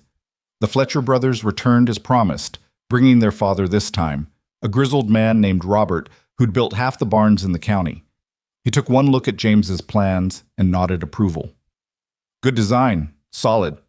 You learned well, boy." James flushed with pride at the praise. "My brother Thomas taught me. He said a barn is only as good as its foundation." Your brother was right. Now let's get these walls up. They fell into a rhythm, cutting boards, measuring, fitting, nailing. Robert Fletcher directed with the calm authority of experience, making adjustments as they went, teaching as he worked.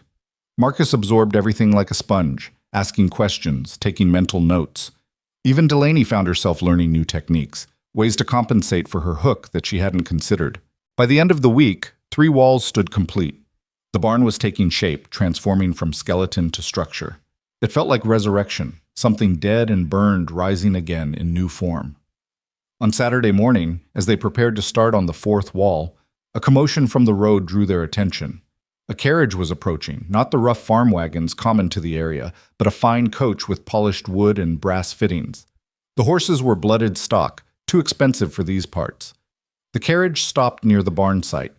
A man stepped out, and Delaney felt Elias go rigid beside her. The stranger was perhaps 40, impeccably dressed in Eastern fashion, tailored suit, polished boots, silk cravat. Everything about him screamed wealth and privilege.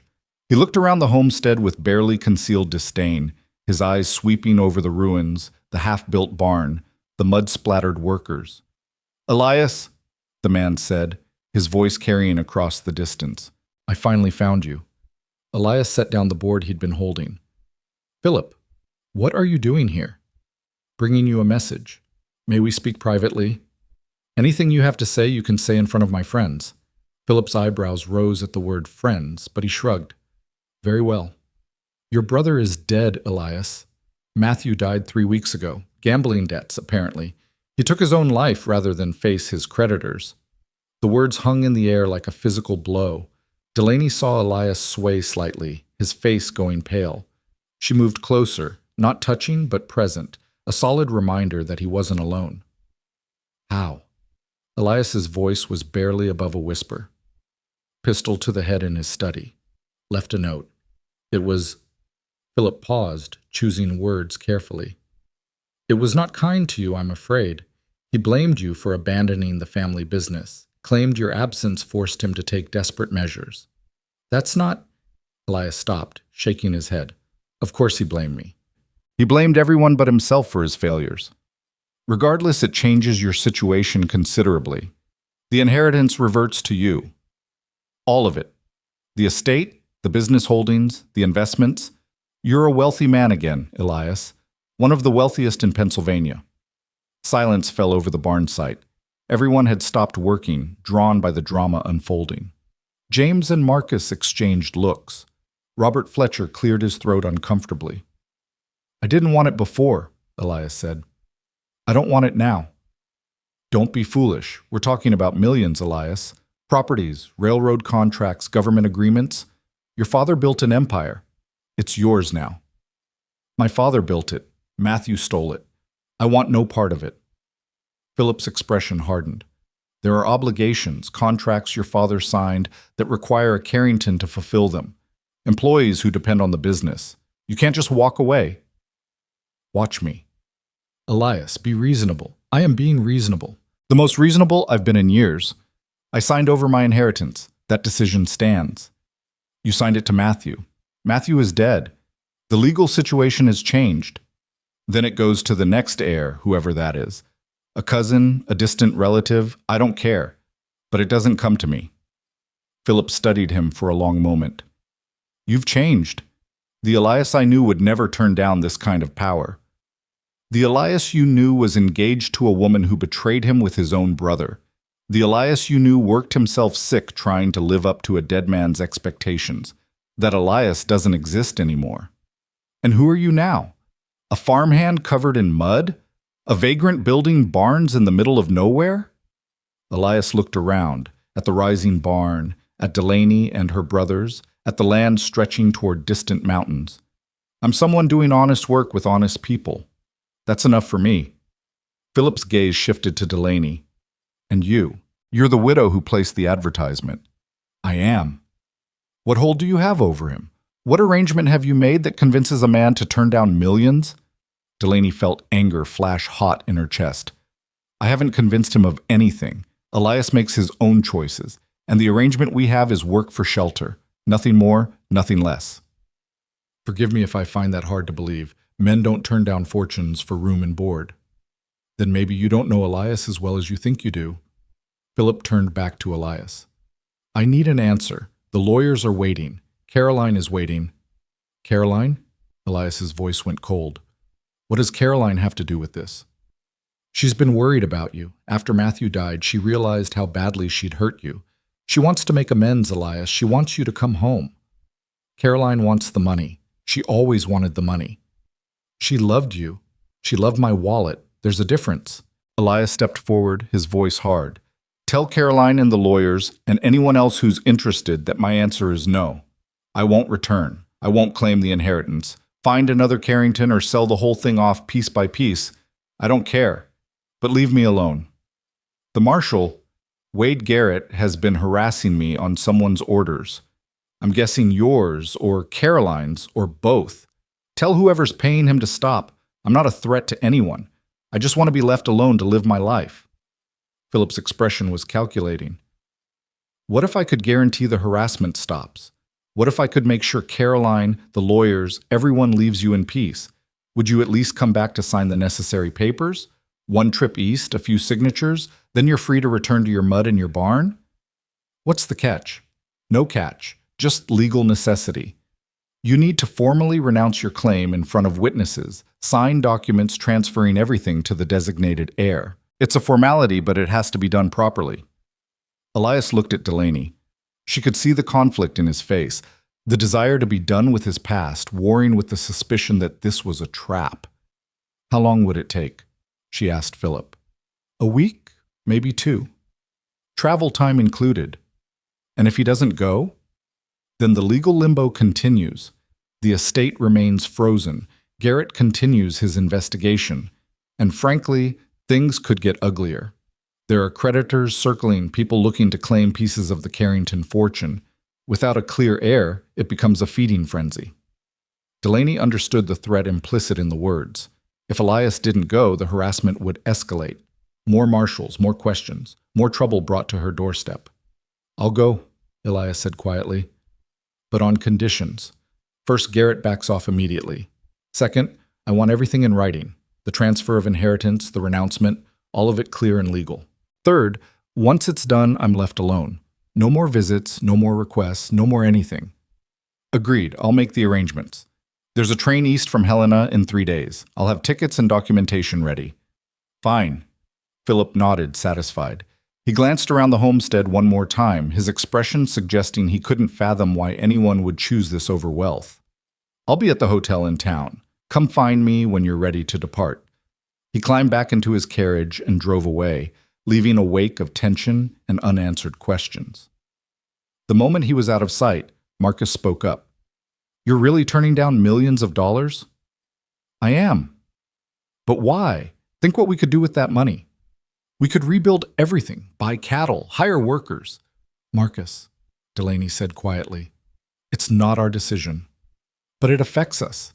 If Elias leaves for 2 weeks, we lose 2 weeks of work. And what if he doesn't come back? I'll come back, Elias said firmly. You said that about staying too, but now you're leaving. Marcus, that's enough, James said, but his face showed he was thinking the same thing. Elias crouched down to Marcus's level. I understand why you're worried. I would be too, but I promise you, I'm coming back. This place, this work, you and your family, this is what I want. Not the money, not the old life. This. Promises are easy. You're right. So how about this? I'll leave something valuable here. Collateral, so you know I'm serious about returning. Like what? Elias reached into his pocket and pulled out a pocket watch. It was old, well-made, clearly expensive. This was my father's. The only thing I kept when I left. It's worth more than money to me. You hold on to it while I'm gone. When I come back, you give it back. Marcus took the watch carefully, turning it over in his hands. The back was engraved, to Elias Carrington II, Master Builder, with love and pride. Your father gave this to you? He did, the day I finished my first bridge design. He said I'd earned the right to carry his name forward. Elias's voice was thick with emotion. It's the most important thing I own. Keep it safe. Marcus nodded slowly, understanding the weight of what he held. Robert Fletcher, who'd been watching the whole exchange, spoke up. "We'll keep working while you're gone. Get the barn closed in before winter. You have my word." "Thank you. That means more than you know." They worked the rest of the day in subdued mood. The fourth wall went up, the roof frame began taking shape, but the earlier enthusiasm had dimmed. Delaney caught herself watching Elias, memorizing the way he moved, the sound of his voice, as if he might disappear before her eyes. That evening, after everyone else had left, the four of them sat around the fire in heavy silence. Finally, James stood. "Come on, Marcus. Let's check the snares before it gets too dark." It was an obvious excuse to leave Delaney and Elias alone, but she was grateful for it. Once the boys were out of earshot, she turned to him. "Do you really have to go?" "You heard Philip. If I don't, it gets worse. More harassment, more trouble. I won't do that to you." "And if it's a trap? If they're trying to get you back east so they can force you to claim the inheritance?" "Then I'll refuse and come home." "Delaney, I meant what I said. I don't want that life anymore." "But it's millions of dollars, Elias, millions. You could do anything, go anywhere, be anyone." "I could, or I could stay here, build barns, help raise two good boys, and wake up every morning without the weight of expectations crushing me." He looked at her directly. "Money doesn't buy peace. I learned that the hard way." "What about Caroline? If she's there, if she tries to convince you, Caroline lost any claim to my heart the moment she climbed into my brother's bed. Nothing she says will change my mind." Delaney wanted to believe him, but she'd seen Philip's fine clothes, the expensive carriage, the casual way he talked about millions. How could honest work in a half-built barn compete with that? "I'm scared," she admitted. "I'm scared you'll go back there and remember what you gave up. Remember what this life really costs, the cold, the hunger, the constant struggle. And you'll realize that walking away from a fortune for mud and calluses was noble but stupid." Elias reached out and took her hand, her real hand, not the hook. His palm was rough with work, warm and solid. "Look at me," he said. "Really look at me. Do I seem unhappy?" She studied his face, thinner than when he'd arrived, tanned from sun, marked with small scars from work, but his eyes were clear, his expression open. He looked tired, but not defeated, worn, but not broken. "No," she admitted. "You seem content." "That's because I am. For the first time in my life, I'm doing work that matters. I'm building something real with my own hands. I'm part of something that isn't about money or status or living up to a name. I'm just Elias here. Not the third, not the heir, not the man who should have been, just Elias." "And that's enough?" "More than enough. It's everything." She wanted to kiss him. The realization hit her suddenly, unexpectedly. She wanted to lean forward and press her lips to his, to taste the honesty in his words, to anchor him to this place and this moment. But that wasn't their arrangement. That wasn't what she'd offered when she wrote that letter.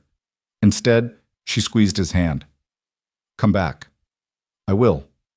I promise. And be careful. I don't trust Philip or Caroline or any of them. Neither do I. But I'll go, sign whatever papers they need, and get back here before the first snow. We'll finish the barn, plant in spring, and build a life worth living." The boys returned with 3 rabbits from the snares, and the conversation shifted to practical matters. How much salt pork remained, whether they should try for deer before Elias left, what needed doing while he was gone. But underneath the normalcy, Delaney felt the ticking clock of his departure drawing closer. 3 days passed too quickly.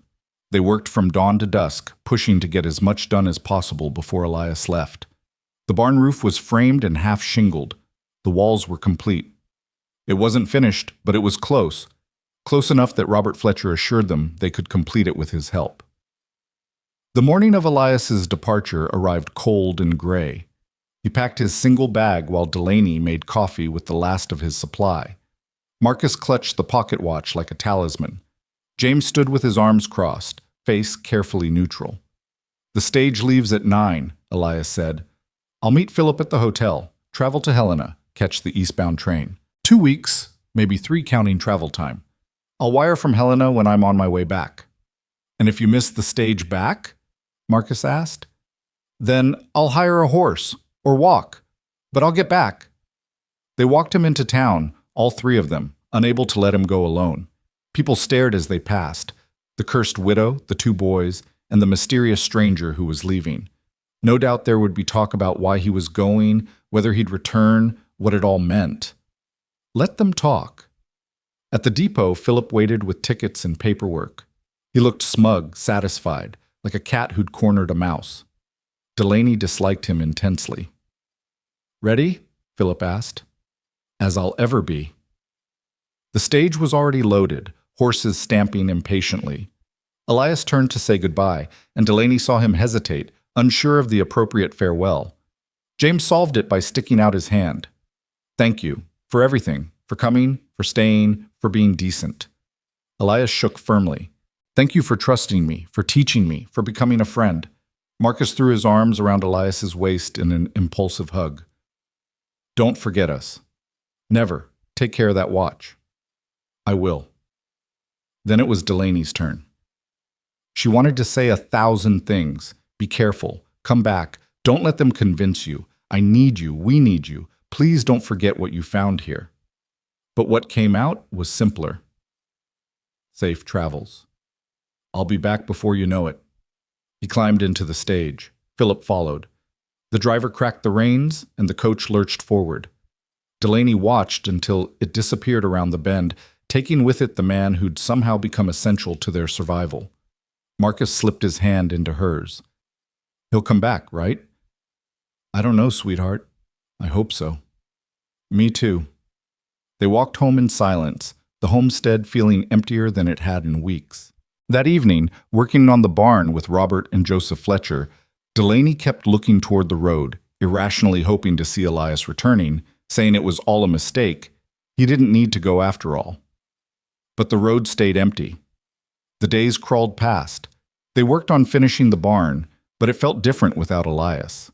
His absence was a presence of its own, a space that couldn't be filled. James was quieter. Marcus asked questions about Pennsylvania, about trains, about how long it really took to get east and back. A week passed, then 10 days. No word from Helena, no telegram saying he'd arrived safely, no message about when he'd return. On the 12th day, Wade Garrett showed up at the homestead. Delaney saw him coming and felt her stomach drop.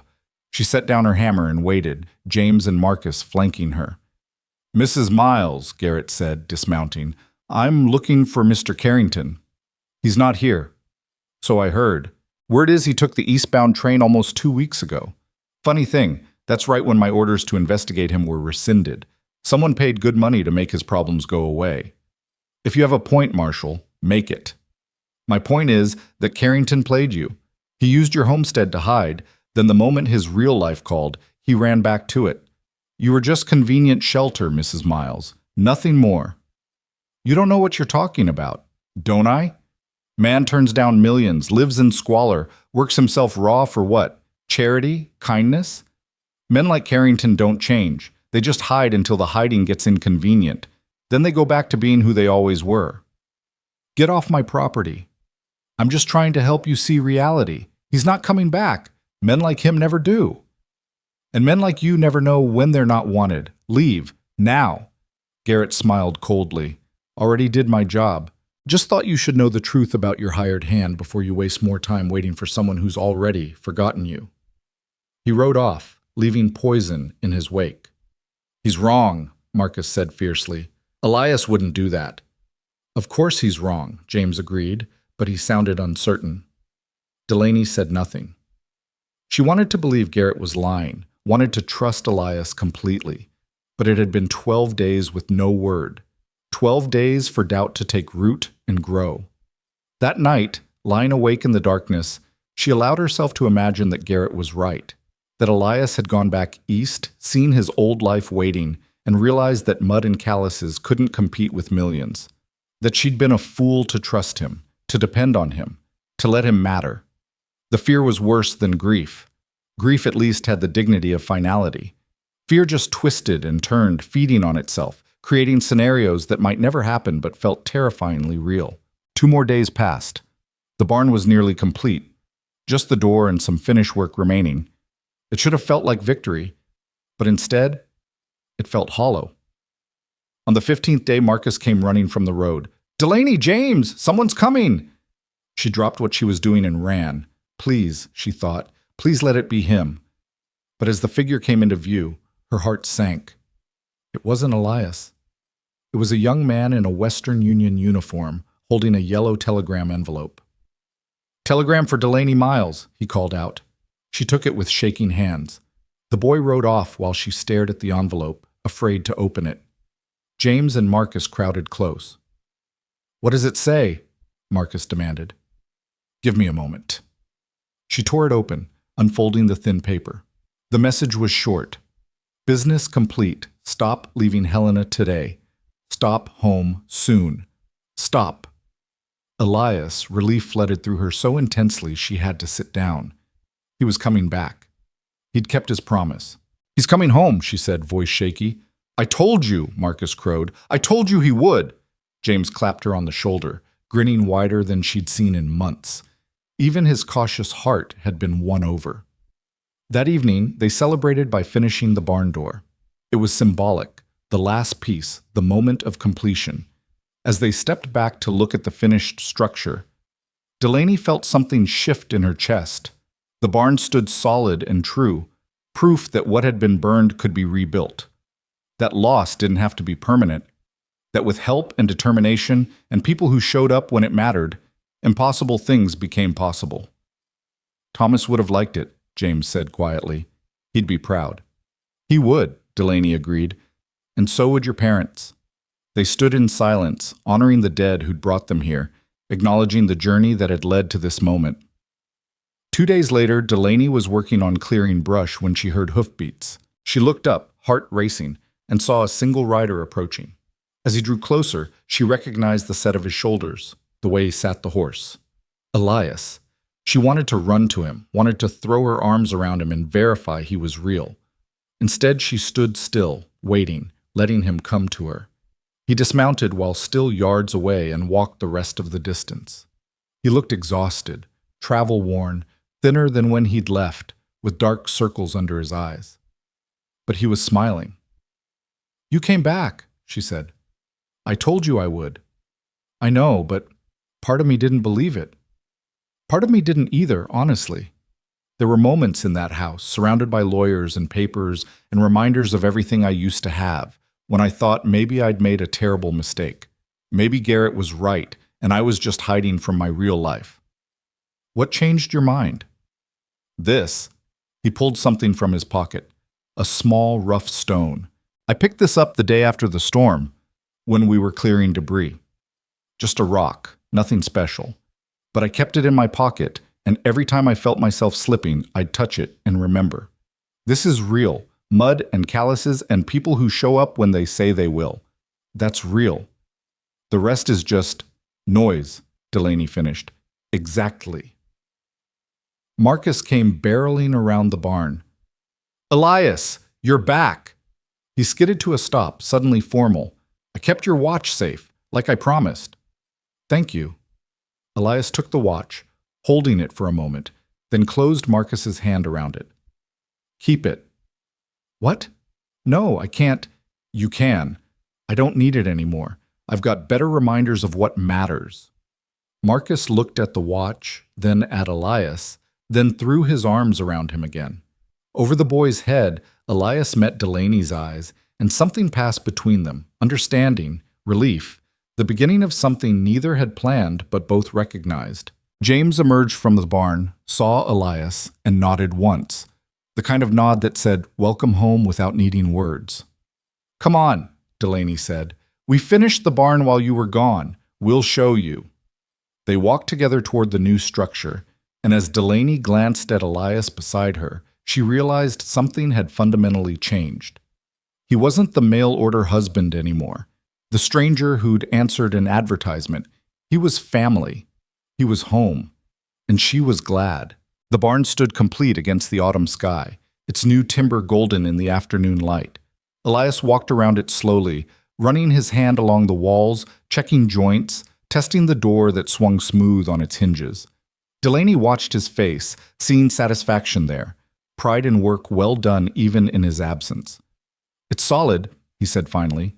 "Better than solid. It's beautiful." Robert Fletcher and his sons helped, James explained. They knew the techniques, showed us how to do the chinking properly, said they'd come back in spring to help with the house if we want. "We want," Delaney said firmly. The barn was victory, but they still lived in a single room with a partial roof. Winter would be brutal without better shelter. That evening, they made a proper celebration. Mrs. Kowalski had sent over a venison roast, her husband had gotten a deer, and they cooked it with the last of the root vegetables from the Fletcher's garden. It was the finest meal they'd had in months, and they ate until their bellies were full, talking and laughing around the fire like a real family. "Tell us about Pennsylvania," Marcus begged. "What was it like?" Elias leaned back, considering. "Big. Everything there is big. The buildings, the crowds, the noise. Philadelphia felt like it was trying to swallow me whole. So many people rushing everywhere, all of them convinced they had somewhere important to be."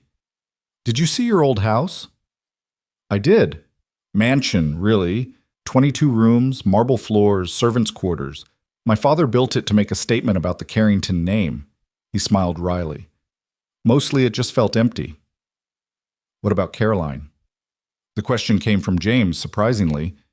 "Did she try to win you back?" "She tried. Showed up at the lawyer's office in a blue dress I'd once told her I liked, hair done up fancy. Said she'd made a terrible mistake, that she'd always loved me, that we could start over." Elias shook his head. "But I looked at her and felt nothing. No anger, no longing, nothing. She was a stranger wearing a familiar face." "What did you say?" Delaney asked quietly. "I told her the truth, that I'd built a new life, that I was happy, and that she should do the same. She didn't take it well. Called me a fool for choosing poverty over comfort, said I'd regret throwing away my birthright for mud and manual labor." "Do you? Regret it?" Elias looked around, at the fire, the finished barn, the three faces watching him with genuine care.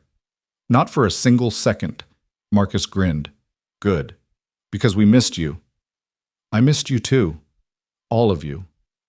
Something in the way he said it, the way his eyes lingered on Delaney, made her heart beat faster, but she pushed the feeling down.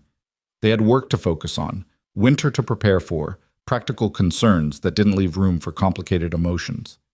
The next morning brought the first real cold snap.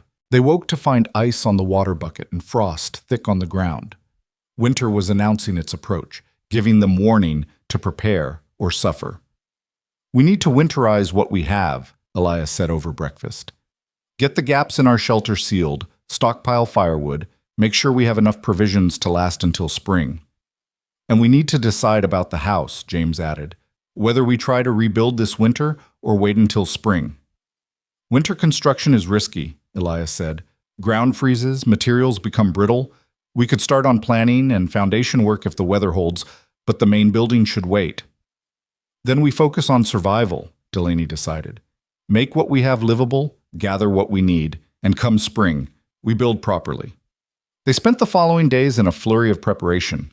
Elias and James cut firewood until they had a pile that could sustain them through months of cold.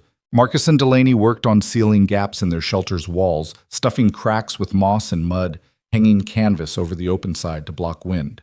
It wasn't pretty, but it would keep them alive. Bill Matthews stopped by with news from town. "That Marshal Garrett, he left. Rode out 3 days ago, said his business was concluded. Don't expect we'll see him again." "Good riddance," Marcus muttered. "Amen to that," Bill agreed. "Also wanted you to know there's been talk. Good talk, for once. People are impressed by your barn, by how you all pulled together. Some of the nastier whispers have died down. You're becoming respectable again, Delaney."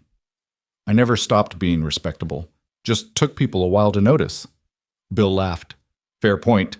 Anyway, if you need anything this winter, you know where to find us." The gesture of community warmed Delaney more than the fire. For so long she'd felt isolated, cut off, marked by loss and rumor. But slowly, brick by brick and kindness by kindness, that was changing. People were seeing past the hook and the burned land to the people underneath, stubborn, hardworking, determined to survive. A week after Elias's return, the first snow fell. It came gentle at first, just a dusting that melted by noon. But they all knew it was a preview, a taste of what was coming. The real snows would arrive soon, and they needed to be ready. That evening, as they sat around the fire in their makeshift shelter, Delaney brought up something that had been weighing on her mind. "Elias, you never said what happened with the inheritance. Did you sign everything over?" "I did. Everything goes to a cousin, Robert Carrington. Good man, honest, with a head for business. He'll manage it well." "And Caroline? The lawyers?" "They tried everything to convince me to stay. Offered partnerships, promised Caroline would leave me alone, even suggested I could keep the money and still return here if I wanted. But I knew if I took any of it, there'd always be strings, always obligations pulling me back." "So you walked away with nothing?" "Not nothing," he smiled. "I walked away with freedom, with choice, with the ability to say I built my life with my own hands, not my father's fortune." James poked at the fire, his young face thoughtful. "Must have been hard, saying no to all that money." "Harder than I expected," Elias admitted. "There was a moment in the lawyer's office, papers spread everywhere, when I thought about what that money could do, how it could rebuild this homestead overnight, buy cattle and equipment, hire workers, make everything easy." "Why didn't you?" Marcus asked. "Because easy isn't always better. Because there's value in struggle, in building something yourself. Because the people here," he paused, seeming to choose words carefully, "the people here matter more than the money ever could." Delaney felt her throat tighten with emotion.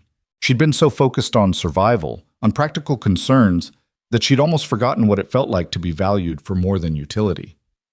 But Elias saw them, really saw them, as people worth choosing, worth staying for. "Thank you," she said quietly, "for coming back, for choosing us. Thank you for giving me a reason to come back." The moment stretched between them, heavy with unspoken things. James cleared his throat awkwardly and stood. "Marcus and I should check the barn, make sure everything's secure for the night." "It's secure," Marcus protested. "We just checked. We're checking again. Come on." The boys left, their excuse transparent but appreciated. Alone with Elias, for the first time since his return, Delaney felt suddenly nervous. "They're not subtle," she said. "No, they're not." Elias moved to sit beside her, close enough that she could feel his warmth. "Delaney, I need to tell you something. While I was back east, surrounded by everything I used to have, I realized something." "What?" "That this..." He gestured at the shelter, the land, the life they'd built. "This isn't just survival for me. It's not just honest work or a fresh start. It's home. You and James and Marcus, you've become my family, and you..." He turned to face her fully.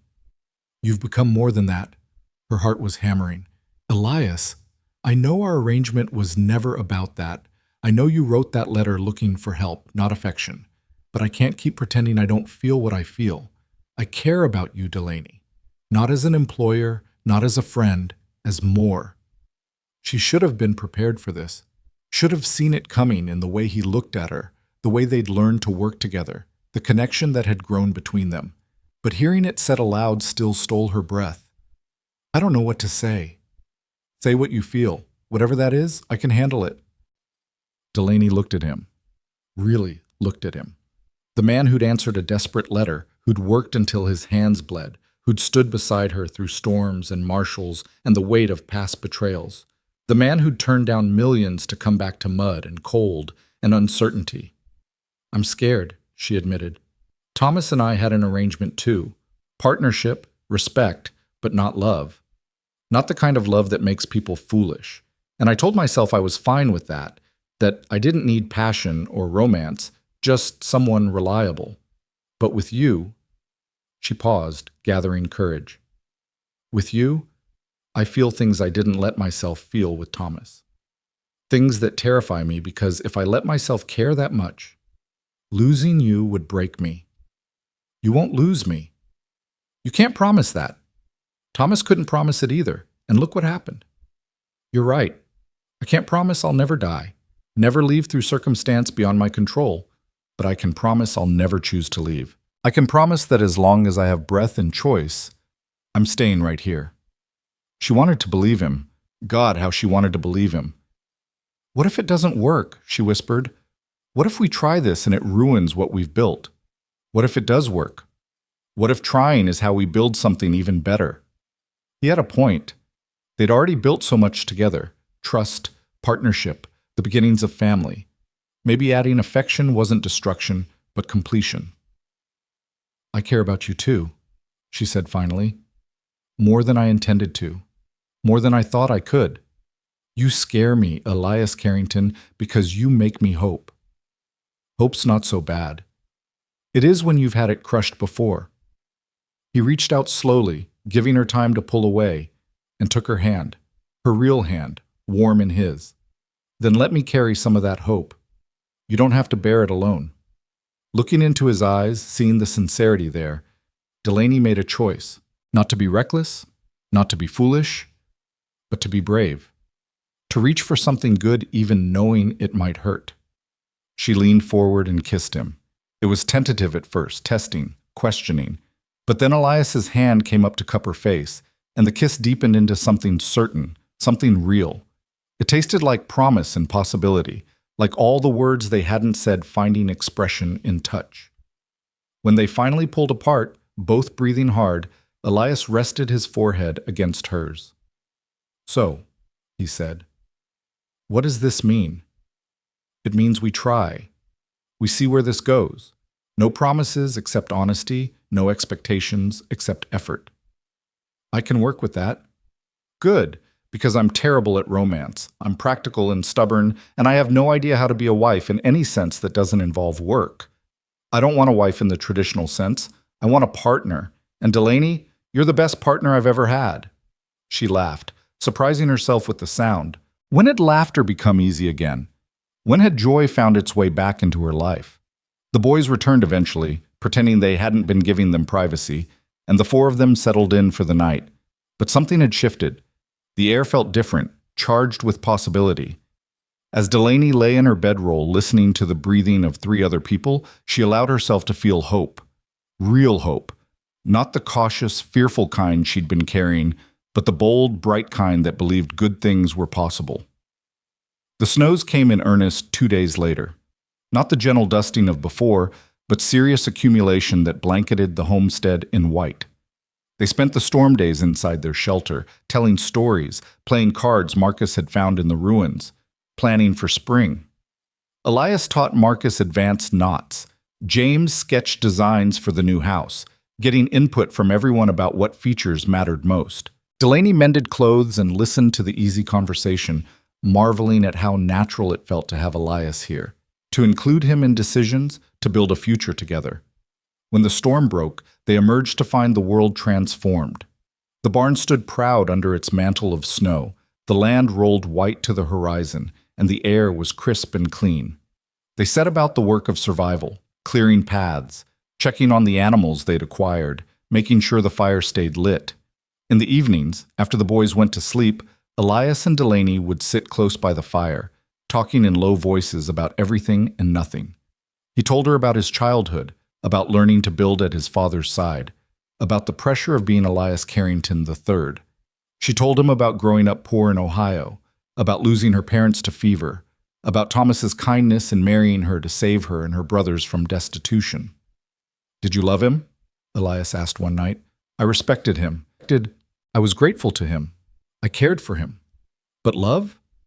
She considered. I don't think I knew what love could be. It was wartime feelings, desperate, practical, formed under pressure. What I feel now is different. Better? Scarier. But yes, better. He kissed her then, soft and sweet, and Delaney felt herself falling into something she'd convinced herself she didn't need. Love wasn't practical. It didn't plow fields or build barns, but it made the work worthwhile, made the struggle bearable, made the cold nights warm. The winter settled in with determination. Some days were so cold they couldn't work outside, could only huddle around the fire and wait for the worst to pass. But they had enough firewood, enough food, enough of each other to make it through. Mrs. Kowalski and Bill Matthews checked on them regularly, bringing supplies and news from town. The Fletchers stopped by after Christmas, which they celebrated with a small tree Marcus had cut and a feast of roasted fowl Peter had brought, and reported that spring planting was already underway. Several families wanted to coordinate planting, share equipment, work together. "You're not outsiders anymore," Robert Fletcher told them. "You're part of the community. That barn raising proved it. Good people helping good people. That's what Ironwood Creek is supposed to be about." It was the closest thing to acceptance Delaney had received since the fire, and it filled her with quiet satisfaction. They'd earned their place, proved their worth, rebuilt more than just structures. In late January, on a day when the sun broke through and made the snow sparkle like diamonds, Elias found Delaney alone by the barn. She was checking the door hinges, making sure ice hadn't damaged anything. "Can I ask you something?" he said. "Always." "That letter you wrote to the mail order service. You said you were looking for a working partner, nothing more. Is that still what you want?" She set down her tools, giving him her full attention. "What are you really asking?" "I'm asking if you'd consider making this arrangement permanent. Not on paper necessarily. I know the legalities are complicated, but in spirit. Building a life together intentionally, with full commitment." "Are you proposing?" "In the least romantic way possible, yes. I don't have a ring. I don't have flowery speeches. I just have the truth. I want to spend my life building this homestead with you. I want to raise those boys together. I want to plant in spring and harvest in fall and weather every storm as partners." Delaney felt tears prick her eyes. "That's the most romantic proposal I've ever heard." "It's the only proposal you've heard. Still counts." She stepped closer, placing her hand, the real one, over his heart. "Yes. Yes, I'll marry you, or partner with you, or whatever we're calling this arrangement that's become so much more than an arrangement." He swept her into his arms, lifting her off her feet, and she laughed, actually laughed, at the absurdity and perfection of it. When he set her down, they were both grinning like fools. "We should tell the boys," she said. "They already know. Marcus asked me last week when I was going to make an honest woman of you." "He did not." "He did. Said it was obvious we were sweet on each other and he was tired of pretending not to notice. That boy is too smart for his own good." They told James and Marcus at supper that night, though as Elias had predicted, neither boy seemed surprised. James offered a rare smile and said he was glad. Marcus demanded to know if there would be a wedding, and if so, could he have cake? "We'll figure out the details," Delaney promised. "But yes, there will probably be cake." "Then I approve," Marcus declared solemnly. The announcement rippled through Ironwood Creek with surprising speed. Mrs. Kowalski arrived 2 days later with fabric for a dress. Nothing fancy, but something better than work clothes for the ceremony. And news that the church would be available whenever they were ready. "You don't have to," Delaney started. "Hush, you're getting a proper wedding. This town owes you that much, and besides, we could use a celebration. Winter's been long." The wedding was planned for early March, when the worst of winter had passed, but before spring planting demanded all their attention. It would be small, just the people who'd stood by them through the hardest times, but that made it more meaningful, not less. As February gave way to March and the days grew incrementally longer, they used the remaining winter evenings to plan their future. Where the house would stand, how many rooms, what crops to plant. Elias sketched designs while James offered input, and even Marcus contributed ideas, mostly centered around where his room would be and whether they could get a dog. "A dog would be practical," Elias argued, seeing Delaney's hesitation. "For herding, for protection. For eating our food and getting underfoot," she countered. "Please?" Marcus gave her the look he'd perfected, the one that melted her resolve. "We'll discuss it after planting." "That's not a no. It's not a yes either." But she was smiling, and everyone knew that meant Marcus would eventually get his dog. The wedding day arrived clear and cold, the sun brilliant against lingering snow. Delaney wore the dress Mrs. Kowalski had made. Simple blue cotton, nothing fancy, but clean and pretty. She'd even attempted to do something with her hair, pinning it up with borrowed combs. Elias wore his one good shirt and vest, the ones he'd arrived in, cleaned and mended. He looked nervous, excited, exactly how a groom should look. The church was full, not just with the people they'd expected, but with others from town who'd slowly become friends. The Fletchers, the Kowalskis. Bill Matthews, even some of the families who'd once whispered about curses and impropriety. They'd come to witness, to celebrate, to welcome the partnership that had rebuilt more than just a barn. The ceremony was brief. They'd chosen simple vows, practical and honest. Elias promised to work beside her, support her, choose her every day. Delaney promised the same: partnership, respect, commitment to build a life together. When the preacher pronounced them married, Elias kissed her gently, and the church erupted in applause. Marcus whooped. James smiled so wide his face looked like it might crack, and Delaney felt something she'd thought lost forever settle back into her chest. Joy. Pure, uncomplicated joy. The celebration afterward was held at the Homestead, people bringing food and drink and music. Someone had brought a fiddle, and impromptu dancing broke out in the space that would someday be their front yard. Children played in the melting snow. Adults stood in groups, talking and laughing. Peter Kowalski raised a glass. To Delaney and Elias, proof that from ashes, good things can grow. To Delaney and Elias, the crowd echoed. As evening fell and guests began departing, Delaney stood with Elias on the porch of their still incomplete house, watching the sun paint the hills gold and purple. James and Marcus were helping clean up, their voices carrying on the cold air. "We did it," she said. "We actually did it. Built a barn? Built a life. Against all odds, despite everything, we built something good." Elias wrapped his arm around her, and she leaned into his warmth.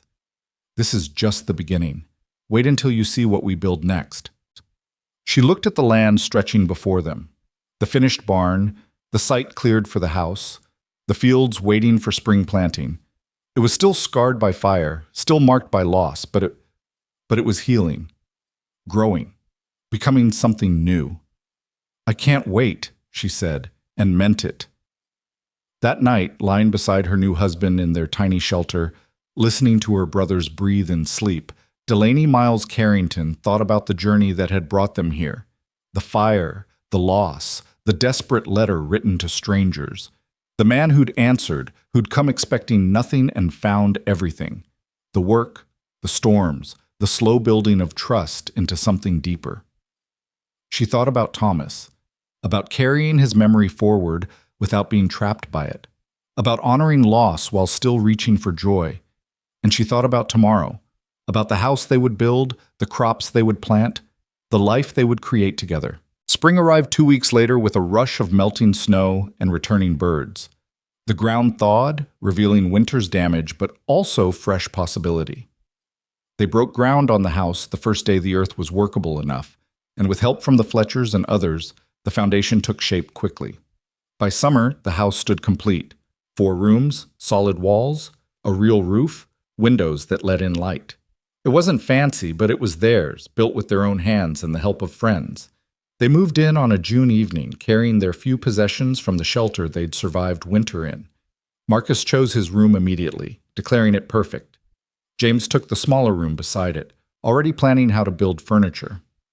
Delaney and Elias stood in their bedroom, not a shared shelter, but a private space, and looked at each other with the kind of happiness that comes from achieving something you'd stopped believing was possible. The crops grew strong that summer. Wheat, corn, vegetables in a garden Marcus tended with surprising dedication. The barn housed 3 cows now, and chickens pecked around the yard. True to her half-promise, Delaney had relented about the dog, a shepherd mix Marcus named Builder, who proved surprisingly useful at herding and ridiculously loyal. In August, Bill Matthews brought news from town. That marshal, Garrett, turns out he was arrested for accepting bribes. Your brother's widow was behind it. She'd been paying him to harass you. She's facing charges now. Caroline always was good at finding trouble, Elias said. Glad she's far away from here. Everyone deserves what they build, Delaney added. She built a life on betrayal. Now she's living with the consequences. That fall, the harvest was good. Good enough to pay off their remaining debts, buy supplies for winter, and have something left over. As they worked side by side bringing in the wheat, Delaney caught herself singing. When had she started singing again? In October, exactly a year after Elias had first arrived, they stood together on the porch of their house, watching the sunset paint the sky. The land looked completely different than it had 12 months ago. Where ruins had stood, solid structures now rose. Where ash had covered everything, crops grew. Where despair had lived, hope had taken root. "You know what this calls for?" Elias said. "What?" "A sign. Every good homestead needs a sign." "What should it say?" He thought for a moment. "How about just Ironwood Creek Homestead? No family name claiming ownership, just the place itself." "I like that. Simple, honest, true." James, who'd been listening from inside, called out, "I can make a sign. I've been practicing woodwork." "Then it's settled," Delaney said.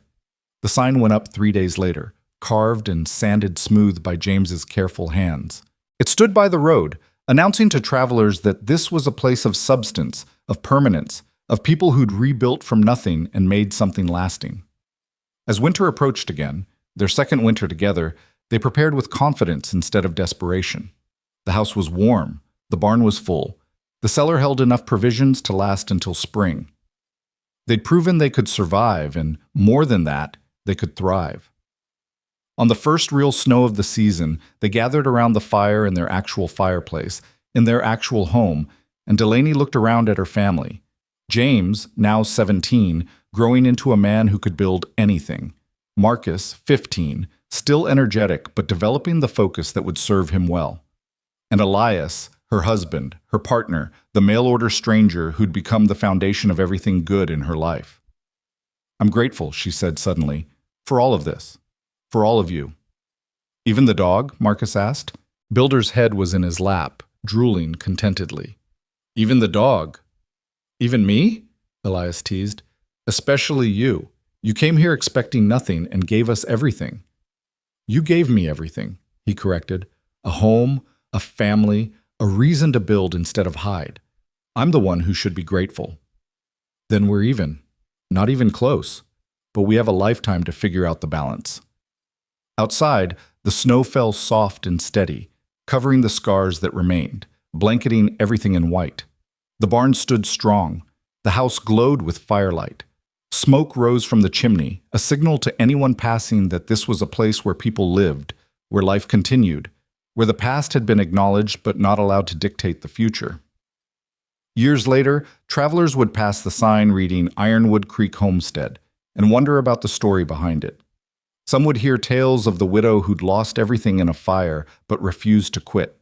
Others would hear about the mail-order husband who'd turned down a fortune to build a life with his own hands. Still others would hear about the two brothers who'd grown up strong and capable, learning that loss didn't have to define you. But the people who lived there would know the full truth, that from ash and desperation, from a letter written in the darkest moment and answered by a stranger, something beautiful had grown. That trust and work and choosing each other every day could build something stronger than blood or money or expectation. That home wasn't a place you inherited or bought. It was something you built board by board, choice by choice, together. And on winter evenings when the fire burned warm and the snow fell outside, Delaney and Elias would sit close together, watching their family, chosen and built and earned, and know that every hard choice, every moment of doubt, every piece of the journey had been worth it. They'd rebuilt the homestead, but more than that, they'd rebuilt themselves. And in doing so, they'd proven that the best things in life weren't the ones you were born into or fell into by accident. They were the ones you chose, the ones you fought for, the ones you built with blistered hands and determined hearts, and the kind of love that showed up every single day, no matter what. That was the story of Ironwood Creek. Not cursed, not tragic, but triumphant in the quiet way that mattered most. A testament to the fact that from any ruin, with enough will and enough help and enough heart, something beautiful could always be built. The fire crackled. The family gathered close. And outside, the homestead stood solid against the winter, exactly as it was meant to be, home.